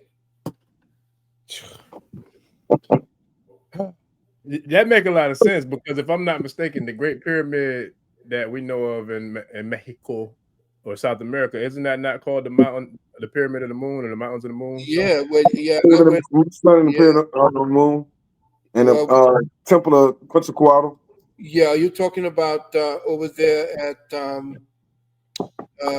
where is that at? Can't think of Chichen it right Itza. Chichen Itza. I went to Chichen Itza, and I went inside of the pyramid. now. It's funny because the pyramid itself has another pyramid inside. So when you went into the pyramid and you slid along it, you can't be claustrophobic. That's one thing, because it's like you're being buried the way they used to initiate back in Kemet. But anyway, when you went into there, you come out and you see there's another pyramid inside of the pyramid itself. That's before they stopped people going up on top, because we went over there and I could survey and see the entire land. And there were other pyramids like maybe miles away from that particular site. Can I ask you a science question? And then I'm a whole, but I got to ask a couple questions that a couple people are asking. I hope I can answer it. Yeah, I'm sure you can. Because like I said, we can do this all day. We're gonna have to do it again. One was we were talking about the jab earlier, the shot, whatever they want to call it. Yeah. And you broke it all the way down. You ain't got to, you know what I'm saying? They rerun it back for it because you broke it down beautifully. But somebody asked, what could they do to reverse or take those whatever they call themselves, the things that they put in their body? What can they do to reverse it or pull it out of the body, or reverse there are two things that side? I recommend. Yeah, two things that I recommend to my people: nicotine patch. Yeah, you take the nicotine patch, seven milligrams, and you put it on one each day. That helps put the spike protein into stasis. Because remember, they have these nanoparticles that are magnetic, and they react to 5G, and they assemble. And once they're assembled, they seem to have a programming that gives them the intelligence to migrate to certain areas where not only your lymphatic system is, but also where your mucous system is, and up around the heart. That's why a lot of young people who took it were dropping dead on the field, because the migration and the body defending itself against this creates a clog in the areas of the body that allow for the blood to flow. And the blood vessels are very thin, and they only move in one direction. So if they're clogged, it blocks up, it grows at that point, cysts, calls into a cyst, and the person just keels over and dies for lack of oxygen to the brain. And you saw it happening over and over. Let me just tell you this: tens of millions have already been killed, and they're planning a second dose. The other one is nattokinase, Nattokinese. Nattokinase, you could do 200 FUs, and I didn't want to say it for two reasons, or 8,000. 2,000 or 8,000. Taking that, it's a derivative of the soybean. And what it does is it thins the blood, so that if there are any clogs or any kinds of blood clots, it thins it out. Those are the two. There are others, but I don't know what they have of the materials. I don't know what drugs they're taking or what it is. We don't like to just give them Mickey researching, but the Juice Plus we found has been enormous help, as well as the materials that we deal with Unity. Anybody who is on Ozempic to lose weight, or another way of Ozempic is called Wegovy, Waygovy. They changed Ozempic, which works but has a side effect to your liver, kills it. And Wegovy, Waygovy, is the other, it's the sister to them losing weight. But if you want to lose it naturally, and if you want to do it while it's tasting good and on a regimen that does not have any deleterious effects on your kidneys and liver, you need to call my wife, because she's the one that boy, you have no idea how much knowledge she has. She's trying to keep me, she's trying to keep me, righteous, and I'm just saying no. I'm a spoiled kid. We appreciate that from the winter solstice. What was that winter solstice? 2021. Yeah. And she did a lecture then. Yep. How do you feel about magnets? Do you think magnets would do something about pulling things out of your body? Yeah, but you have to wear them strategically, like Hank would tell you how to do that. You have to wear them strategically because they're parts of your body that's already magnetic. And you have to be able to understand the parts of your heart, very high energy, magnetic energy. In fact, that's where your soul is really sitting. The spark, the soul spark, is actually inside of the heart. It's at a place that's in the heart. I don't know if they changed the name up, but it's the sino-auricular node. Or the sino-auricular node. That's where the heart. That's where the soul sits. That's why in ancient Kemet, when they are giving you the last rites, or when you're dealing with the part where you're going for the judgment, they don't have your brain on the scale. They have your heart on the scale with a feather. And so the sino-auricular node is what they go after when they go after, clear, poof. That's what they're hitting, the sino-auricular node, which is the valve. It's almost like a timekeeper.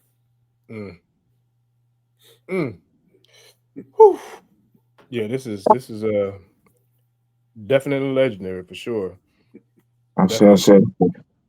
Doc, Atlantis and Lemuria. Yeah. How does that have any, how does that, what? Yeah, I heard stories. Kemet hated Atlantis because Atlantis were rogue scientists. And they studied in the same high temples as the priests of ancient Kem. But they went ahead and they started doing what you see this Caucasian is doing, which is why he's so hyped up on being, I'm from Atlantis. I had a dream that I was an Atlantean. Yeah, bullshit. They pimp so much they really believe that's who they are, Yeah, that's what you call it, adaptive psychosis, they call it. But what you have essentially is, after they went ahead and destroyed that area that you see that's called the Sahara right now, that was all part of what Atlantis looked like. But after that was destroyed, after they screwed themselves, there was a gigantic, like you see, one hell of a migration of people who survived trying to come into Kemet. And that was they really came with that kind of mentality, and that caused them to scatter in different areas and regions. A lot of the Atlanteans became the people that you see down in the Manamatapan Empire and down around that area. They migrated south because they couldn't go all the way east. Some were accepted, the ones who came their knowledge and they had the piety, but they had gone so far, like Trump and the rest of these people, they have that spirit. So Lemuria, I have not gotten too much into it. I went into Churchwood and I tried to get as much information from Churchwood, but he was, telling me the same thing about, about who the stone builders were, from the Stone Age. And I say that the people that we see that we call it Tartarians today, they're the ones who essentially scattered from Lemuria and from Atlantis and from ancient Kemet. Because you got to remember that ancient Kemet was invaded. And so what they did was they had to maintain the knowledge. And so they said, well, we'll have a few who had good memory to keep the knowledge. No, it didn't work. So what they did was they created these tablets that you see called the tablets of Jehudi. And these are the 22 what they call arcane that you see of what they call the tarot. Is that the same as the Emerald Tablets, Doc? Well, no, the emerald tablets were an offshoot. That came first, and then what happened was that's when they were dealing with lasers. If you look at the side of Kemet, you could see the flower of life, and they were dealing with lasers. They knew light as a weapon and as a beneficial tool. But when you're dealing with that, as far as coming together, see again, so much coming into my brain right now. I got to shut down my brain because I was just thinking about technology. Who was I? Well, we've been all over the place, but Yeah, we went into Atlantis and Lemuria, and then that's the place where I say Lemuria. A little bit. Lemuria, and there were other civilizations before that. They're coming up with the Tartarians, which of course they're coming up and saying that the Tartarians were white, and they love to talk that nonsense to everybody because you got to remember too when they talk about "Go West, young man," that guy who was talking that nonsense about John Wayne meeting up with Indians and shooting up Indians, and nothing but Indians out there. These people found whole cities that were abandoned. These capitals where they put the people in. You think this white man built those Capitol buildings? He didn't have a damn thing to do with building any of those. He took them over. That white man could not build anything. In fact, all the churches, and you see these monasteries that they're talking about, they took all that the Moors went and built in England. In England, there were black kings in ancient England until it was taken over and turned to hell. And then the Europeans came in, the Neanderthals came in. I'll just call them Neanderthals. And they were throwing their feces out of windows. And if you walking under it, them umbrellas. They used to wear them umbrellas at night. Then the Queen Anne celebrated her 21st birthday by taking her first bath.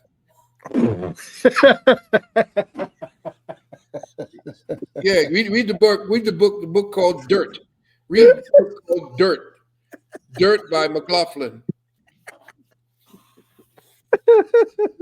Really? Yeah, but how about your boy Thomas Aquinas? You know about Thomas Aquinas? You ever heard of him? Yeah, Thomas Aquinas was a big deal in the church and back in the history of European England. And when he died, he never took a bath because you had to. All he did was kept putting different clothes over the ones that got ragged. When he died, in the book Dirt, they had to cut him out of his clothing. And when they cut him out of his clothing, the writer described what was inside as a bubbling cauldron of maggots and different kinds of animals. These are and you look at the movies and TV today, and you see them all clean and pristine, and the queen, and these people were filthy. They were absolutely freaking, they sleep with their cows. It wasn't until the Moors taught them how to, and this was the kings. The kings were sleeping with their cows and their goats until the Moors got them, standing straight up and not knuckle dragging across Europe. Got me almost in tears out here tonight, Doc. Like, oh man, they going crazy in the comments too. Oh my God. I tell you what, how much more time we got? Because there's a ton of questions. Look, I'm gonna go as long as you last. About 15 minutes.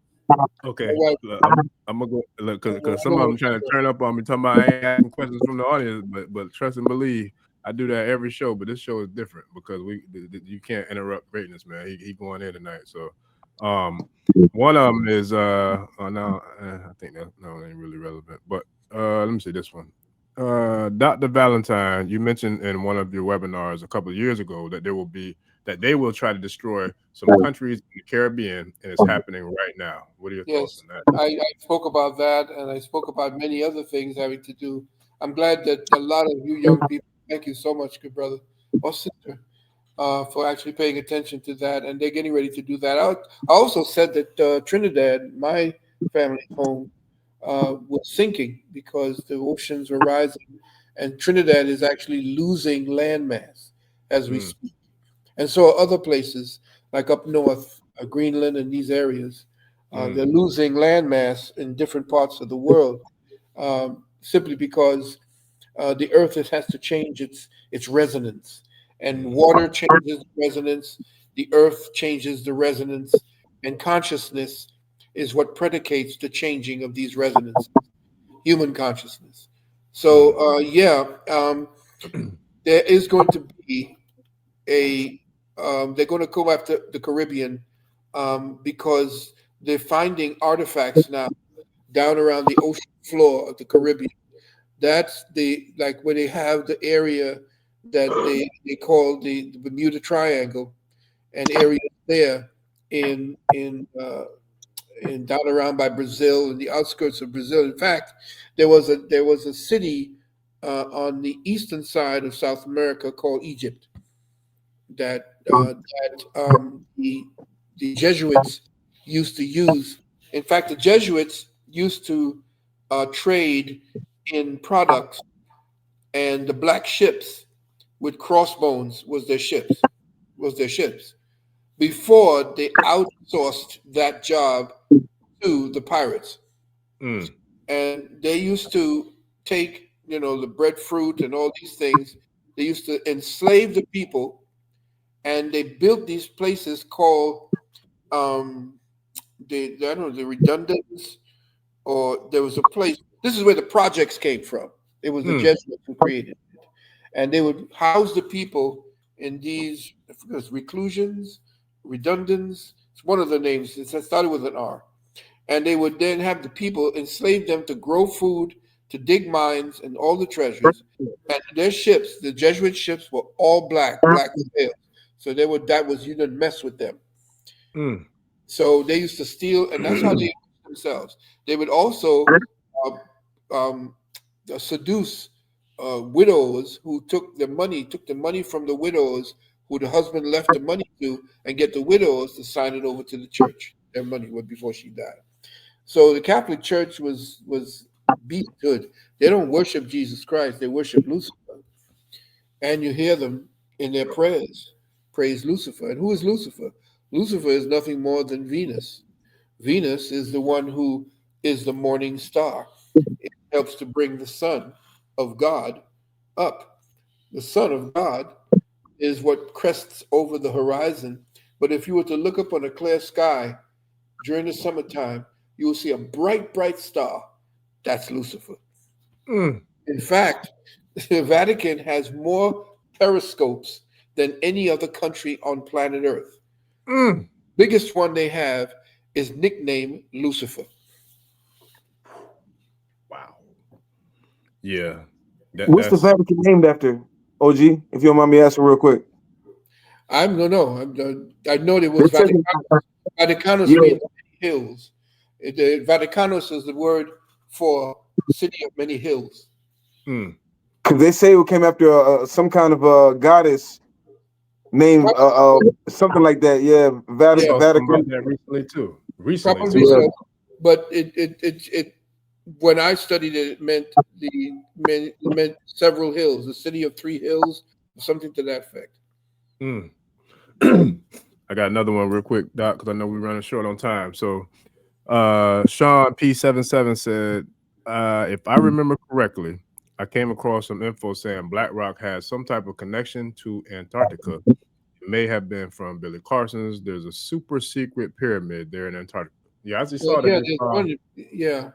There's one in Antarctica, but the one that Black Rock came from is that I said earlier to you. It's actually about the black stone, a gigantic black stone about the size of an island.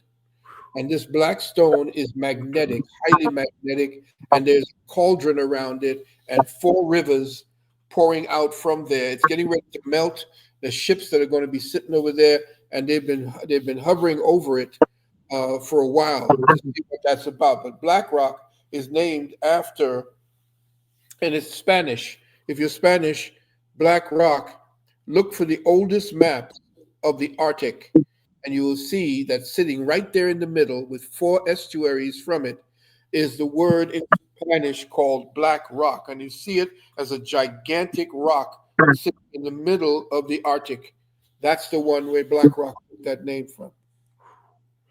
Now, let me ask you this, Doc. Is there any correlation between that black rock and then that black rock that they use over there? And I can't think of the name of it, where they go and worship. Oh, you're talking about the Kaaba. Yes. Yeah, the Kaaba, essentially, yes, that was part of it. But the Kaaba was actually a shrine to,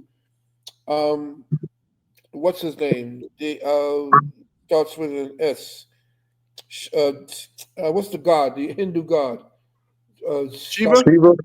Shiva? Yeah. When they first found it, before Muhammad came and took it over, it had all the artifacts of Shiva, just like the Taj Mahal was a temple to Shiva. It was not that was the romanticized bullshit about some guy made it for his wife. And no, that was a temple to Shiva. And they took all the stuff. You go in the back room, you'll see all of the gods stacked up there. And you saw pictures of the early Kaaba back in when it was first actually became part of the of Saudi Arabia. They showed you what was in there, and there were all these statues, gold and so forth, of Shiva. In fact, Shiva is Islam. If you look at Shiva, you look at the Abraham. You saw me do that maybe about 20 years ago. I call it the Abraham triad, the three-headed dog. You had Christianity, Judaism, and Islam. That's the three-headed dog, because all of their fathers are Abraham. All of their fathers are Abraham. Now, where did Abraham come from? Well, Abraham is a twisted name for Brahma. If you were to take the word Abraham and you were to take the A from the front of Abraham and put it to the back, you'll see it's Brahma. Now, how do I know that? Well, I know that from looking at Brahma's wife. Brahma's wife was called Sarasvati. Sarasvati in Christianity is Sarah. We were ripped off, family. It's bullshit. Bullshit. Yeah, this is one for the books right here. This is one of them ones. Definitely one of them ones. Oh man. Okay, I'm gonna run through them real quick. So, shout out to Yusef, brother Yusef Muhammad says, Baba Valentine, does this relate? This was way earlier, but he wanted to know: is there a correlation between the Mayan hieroglyphs as well as the Kemetic hieroglyphs? Well, yeah, and every time you're looking at the Stone Age, you have to remember that everything happened across. It was consciousness diversifies. It may express itself in different ways. So, for instance, you think that China was for Chinese. The Chinese are a Johnny-come-lately offshoot of the Chang. And the people who were there and the people who you see that they call the Asian people. These Asian peoples and all of what you're looking at, these people, we're looking at twisted history. I call it twistery. The European creates these games for our minds to be played on.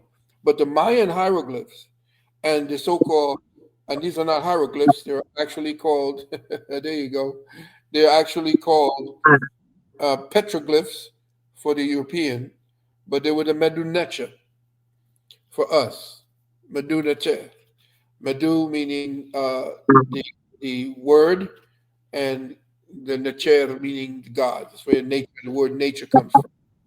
So yes, the Mayan consciousness was supposed to be the first consciousness, because what you see in America is older than what is in Kemet. And most people don't see the step pyramids. In fact, I read somewhere in all the books I've read that Herodotus visited this part of the world and spoke of pyramids that had temples upon them. There's no other place in Kemet that you see temples on top of pyramids except here in the Americas. So Herodotus himself visited the Americas, what we call the Americas at that time, but Tamarie and Ta-Nehisi. You got to remember too, there was a queen up in the place where they call Chicago that was at war with Kemet, and we had queens that were in the coast. I mean, this European, yes, this European can't find himself. You remember I did when I did the lecture with Hidden Colors. I said the deeper the white man digs for evidence of his existence, the blacker the planet gets. Yes, sir. Yeah. And he does not know what to do with himself. He has to keep legitimizing his existence by keeping and digging. The more he digs, the Writing more, books. yeah, yeah. The more he digs, the less relevant he becomes. And that's scary for him. Oh yeah. Well. OG, he said it earlier, and let it ride because he was just going. But he said it earlier that you could prove the connection between the Olmec civilizations and West Africa, right? And everybody be trying to divide, and they really be hating it. But it's on their Kufi. Remember when we said El Rey? Yeah. Even if they weren't the same people, I'm not even saying they're the same people, but they were directly doing business with Africans. But they were And we forget cocaine. And the pharaohs were snorting cocaine. that part, and we act like the bloodlines don't mix, but we forget the oldest, outside of medicine, because we were medicine men, cocaine, right. Outside of medicine and jewelry, because they all, like Shiva came down with gemstones, all of them had jewelry. Right. Women was a currency back then, so we don't take into consideration how many women were traded back and forth. We don't call it. We wanted to delete a lot of stuff out of reality, but how that means if the women were brought from over here and brought over here, then you have both DNAs in you. You have all these DNA strands. You see what I'm saying? That's the connection. But listen, before you cut, I'm going to cut your wisdom. Go ahead. Be very careful when you call it jewelry, because Jew and El is Saturn. The Jew, El, he worships himself. Every time you call something that's precious from the earth jewelry, you're giving him props. That's ornamentation. It is ornamentation for the body to enhance the energy dynamics from within. So we have ornaments. We don't deal with jewelry. look, most definitely. Give me the cut your wisdom. Listen, I know we're running short on time, but I got two from the tribe, and if I can get one more in myself, because this is epic. This epic right here. So this one right here I held for a while too. Fair use TV one wanted to know about charcoal pills. Limited use. If you have like certain irritable bowel syndrome, and if you're dealing with the inability to digest, say, milk and so forth, the charcoal does good, but the best use is to get baking soda. Baking soda is the one that will turn everything out. In fact, baking soda does everything. It does it inside and out. Baking soda will do what the charcoal does, but the charcoal itself becomes saturated. And after it's saturated, it doesn't have any real use. But the baking soda, the body takes the baking soda and converts it directly to alkaline. And then that works to help you. It helps the kidneys, and it also helps to enhance the charge that you need, which is the hang for a minute. Nitric oxide. So it helps the nitric oxide. To enhance nitric oxide, that's what you need to keep the standing rod up, and what you need to keep your kidney flush well. Okay.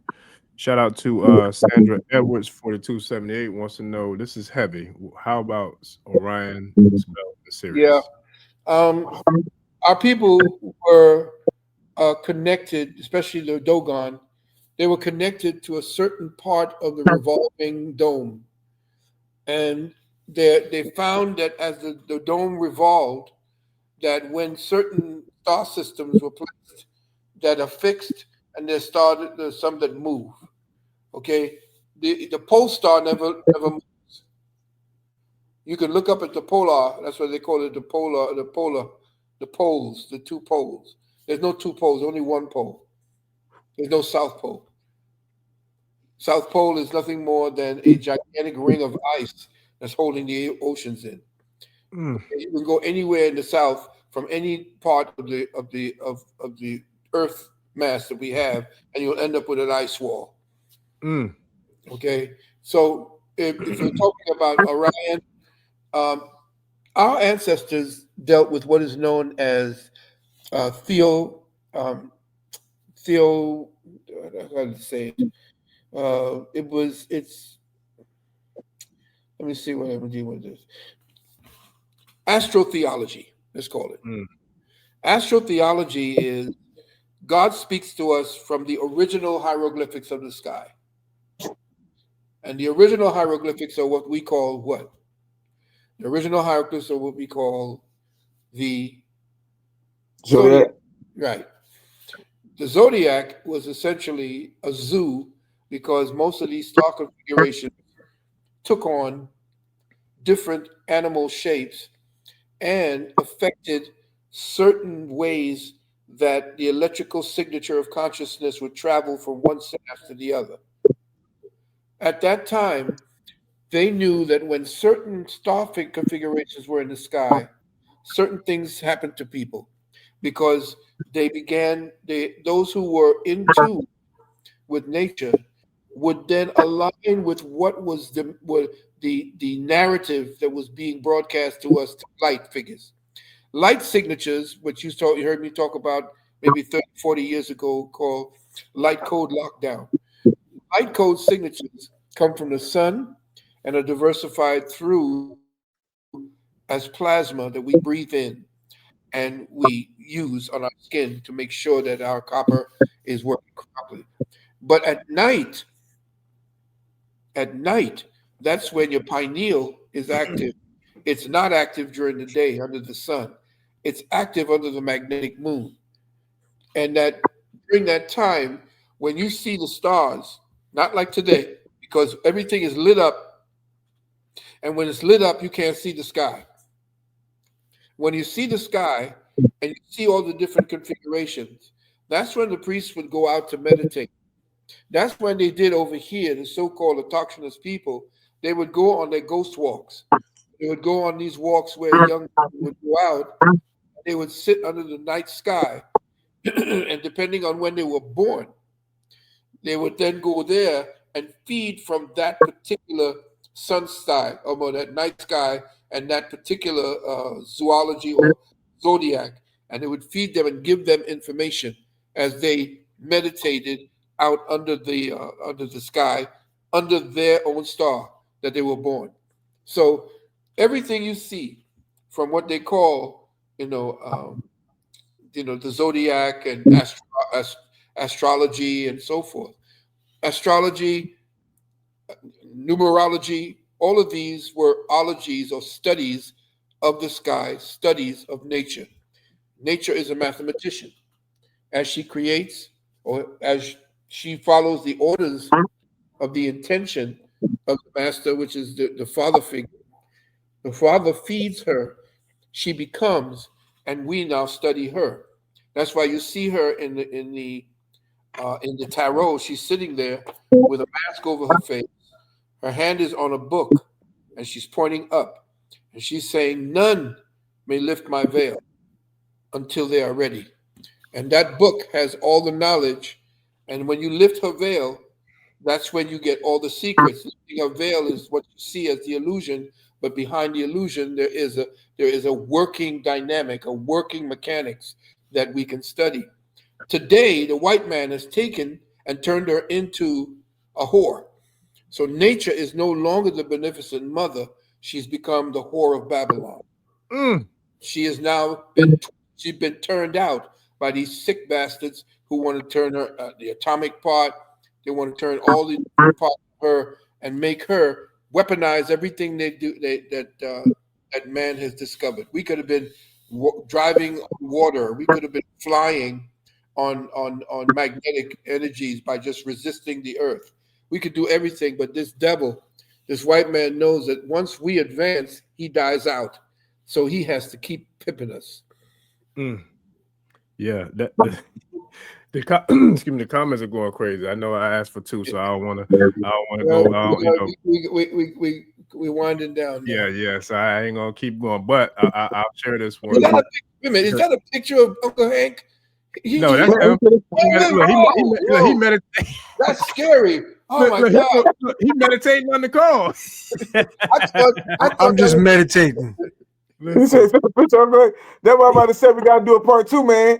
We gotta get a part 2 because Uncle Hank, we gotta watch them interact. Like, we didn't even get into too much. I wanted to ask you about Imhotep because the way you went about Akhenaten, we didn't really need to talk about Imhotep, and that's something that Uncle Hank would go crazy on. Well, I tell you, Imhotep actually got everything from his mother. We got to do this again. His mother was a master herbalist, and his father essentially was a master scientist. So, but his mother is the one who taught him the healing arts. Yeah. And he became, of course, he became Asclepius to the Greeks, the man god. Yeah, this was powerful. So Truth Within said, can we ask Dr. Valentine, is he going to publish another book? Yeah, I'm working on another book called Cosmic Codex. Actually, that's the first book that I was writing until our sisters began to become very ill. That's another thing. If you want to know about my work, you can look up, go to Lulu, LULU.com, LULU.com, and that puts you into Lulu, which is my publisher. If you wish to purchase my book, The Wounded Womb, which everybody now has taken from it, including the narrative of such great speakers like what's his name, the one who just passed away, Kevin Samuels. All of that information I put out 25, 30 years ago. And if you really want to get into that, go to lulu.com, and in the search, just put, Philip Valentine, Wounded Womb, and that'll put you right into the purchase page. Really would want to get our sisters to read that book because it's a manual to show you how you left the throne of your majestic self. You left the throne of your majestic self, and it's not a browbeating book. And Cosmic Codex is in the works. It's going to be over 1,000 pages, but it's not ready yet. That was the first book I put to the side. It's still in the works, but I finished Wounded Womb, which is book number 4. It's 4 of 7, actually, that I'm working on. I say. Nah, this was legendary, Doc. It really was. I got one last. This is my last question. I got this. I can't even remember where I got it from, but I saw it. It spoke to me, and the brother was wearing some really dope ornaments. So I'm not even sure exactly who it is, what it represents, but it spoke to me, and so I had to grab it. And so I got this piece right here. And I was just curious because look, it just spoke to me spiritually. So I'm like, I got to grab this, and it's been in my around my shrine now. But does this have any... Okay, who is this? That, or what would it represent? It looks like he is representing. He could be a offshoot of Elegba. Uh-oh. What are we looking at now? Oh, yeah. No. See, that's the thing. That's the thing. Yeah. When we do our history right, yes. Bill claims that to be Shango Macho. Yeah. But look up Chief Saturera. We were just in Jacksonville when we were in Jacksonville with our Professor Small, right? How you spell that? Chief Saturera. Yeah. I'll put in the comments. Chief Saturera. When you look up the chief of, so when you look at the gemstones, that's our culture. Yeah. Now that all those different people were bringing gemstones and all these different things to Florida. We already know how we construct stones. Now, Chief Saturera is a real person. Now they take that image and take it to Cuba and everywhere else. They don't never want to give the black man over here in America any credit, so they take it over there and say it's Shango Macho, which caused a big confusion. That caused a big confusion in the diaspora because they were like, "Oh no, that's not Chief Saturera, that's Shango," because the Cubans call him Shango because that's the energy he had. Now, mind you, if that was Shango from Africa, like they were trying to deem it, saying it was Shango from Africa, why don't you have a Shango? I mean, you don't have no Shango. All the statues in Africa you got. Have you ever seen a Shango Macho statue in Africa? No. That's like you just said. That's a kind of like a knockoff of Chief Saturera. These statues were in the Green Vault when the Green Vault got robbed. That's another conversation we can have. All these French museums are getting robbed. Yeah. But the Green Vault, when it got robbed, it was robbed of this statue, and the statue the king had, he had like 30 some odd kids. You know what I'm saying? I don't care how great you, but the statue was, it gave you fertility. It gave you all sorts of different things. But the statue was made to represent the American Indians. You know what I'm saying? The indigenous people. Look up Chief Century Ra or Cigar Chief Indians. That right there is just their version of it. And it got mixed up real bad because people are going to be like, that's Shango. But please, especially on the Orisha network and everything in the Ashen network, look up Chief Century Ra. When you see us with the gemstones, that's not everybody else's culture. That's our culture. We've been rocking the gemstones forever and a day. You know what I'm saying? Hey, so my bad. Go ahead. All I know is it spoke to my soul, so I had to grab that's it. The man. Florida Chief. I just got the Florida Chief. Yeah. From all the way to West Florida, New Orleans. When you're doing the time set, he was running everything. He ran the section, but he was also a youngster. Like Chief Century was young as hell. But when you look it up, it's like he was running his section. His father was chief. Now the Moors came over here and start intermingling with the tribes and broke it down from the inside out. You see what I'm saying? It wasn't the white man that broke them down. The white man, what he did was, or the Portuguese, we're really Portuguese and people like that. They came down. What they did was they played both sides. Double agents. The Timucua chief was already beefing with other chiefs. Now Timucua isn't one tribe; it's really enemy. They're river clans. They're river tribes. You know what I'm saying? But it's a bunch of them. But he was born in Turkey Scratch. But he was living in Jacksonville. They would never name them calling Jacksonville. That's why I kept on talking about the Jacksonville River and everything else. So that's history. That ain't no story that was told or passed down. No, that's our history. Yeah. That's something you can look up right now. When you talk about the dragons and everything else, that's Florida. That's Florida history. Like he said, America means the land of the plumed serpent. Listen. So all that all this belongs to us. You know what I'm saying? Not just Africa. Not just Asia. Yeah. The globe. All this belongs to us. You know what I'm saying? So wonderful. Chief Century Ra, man. Chief Century Ra. Hey, Uncle Hank, do you want to close us out because Doc ready to go, and I don't want to hold him past his time because I want to get him back. Yeah, let's wrap it up because it's time for go into the deep meditation zone. Thank you, Baba Phil. Thank you, Ifa Stone. Thank you, Orisha Stone, and thank the audience. Blessings until part 2. Like I said, please, 800-847-1291, 800-847-1291 if you want to deal with our services. Again, please call my wife. Well, not call her, text her or her daughter. And I would say if you are looking for any of the services, please call. We will get back to you. And please make sure as you're leaving a message, don't leave a message while you're outside. There's a whole lot of noise and everything feeding in. Make sure that you say the number 2 or 3 times, because a lot of times if we don't get your number and you break off, then we can't call you back. Okay? I say. Nah, Doc, listen, I knew it was going to be legendary epic, so I definitely give gratitude and thanks, and I appreciate you, and I give gratitude and thanks to the Queen for allowing you to spend this much time with us tonight, and I'll definitely be in touch. I look forward to doing it again as soon as possible, as soon as our schedules will, allow. So, man, I can't thank you enough. This was powerful, so I appreciate you, Doc. Thank you very much for the invitation, and everyone out there, thank you for hanging in there with us. Much love and light to you. I say.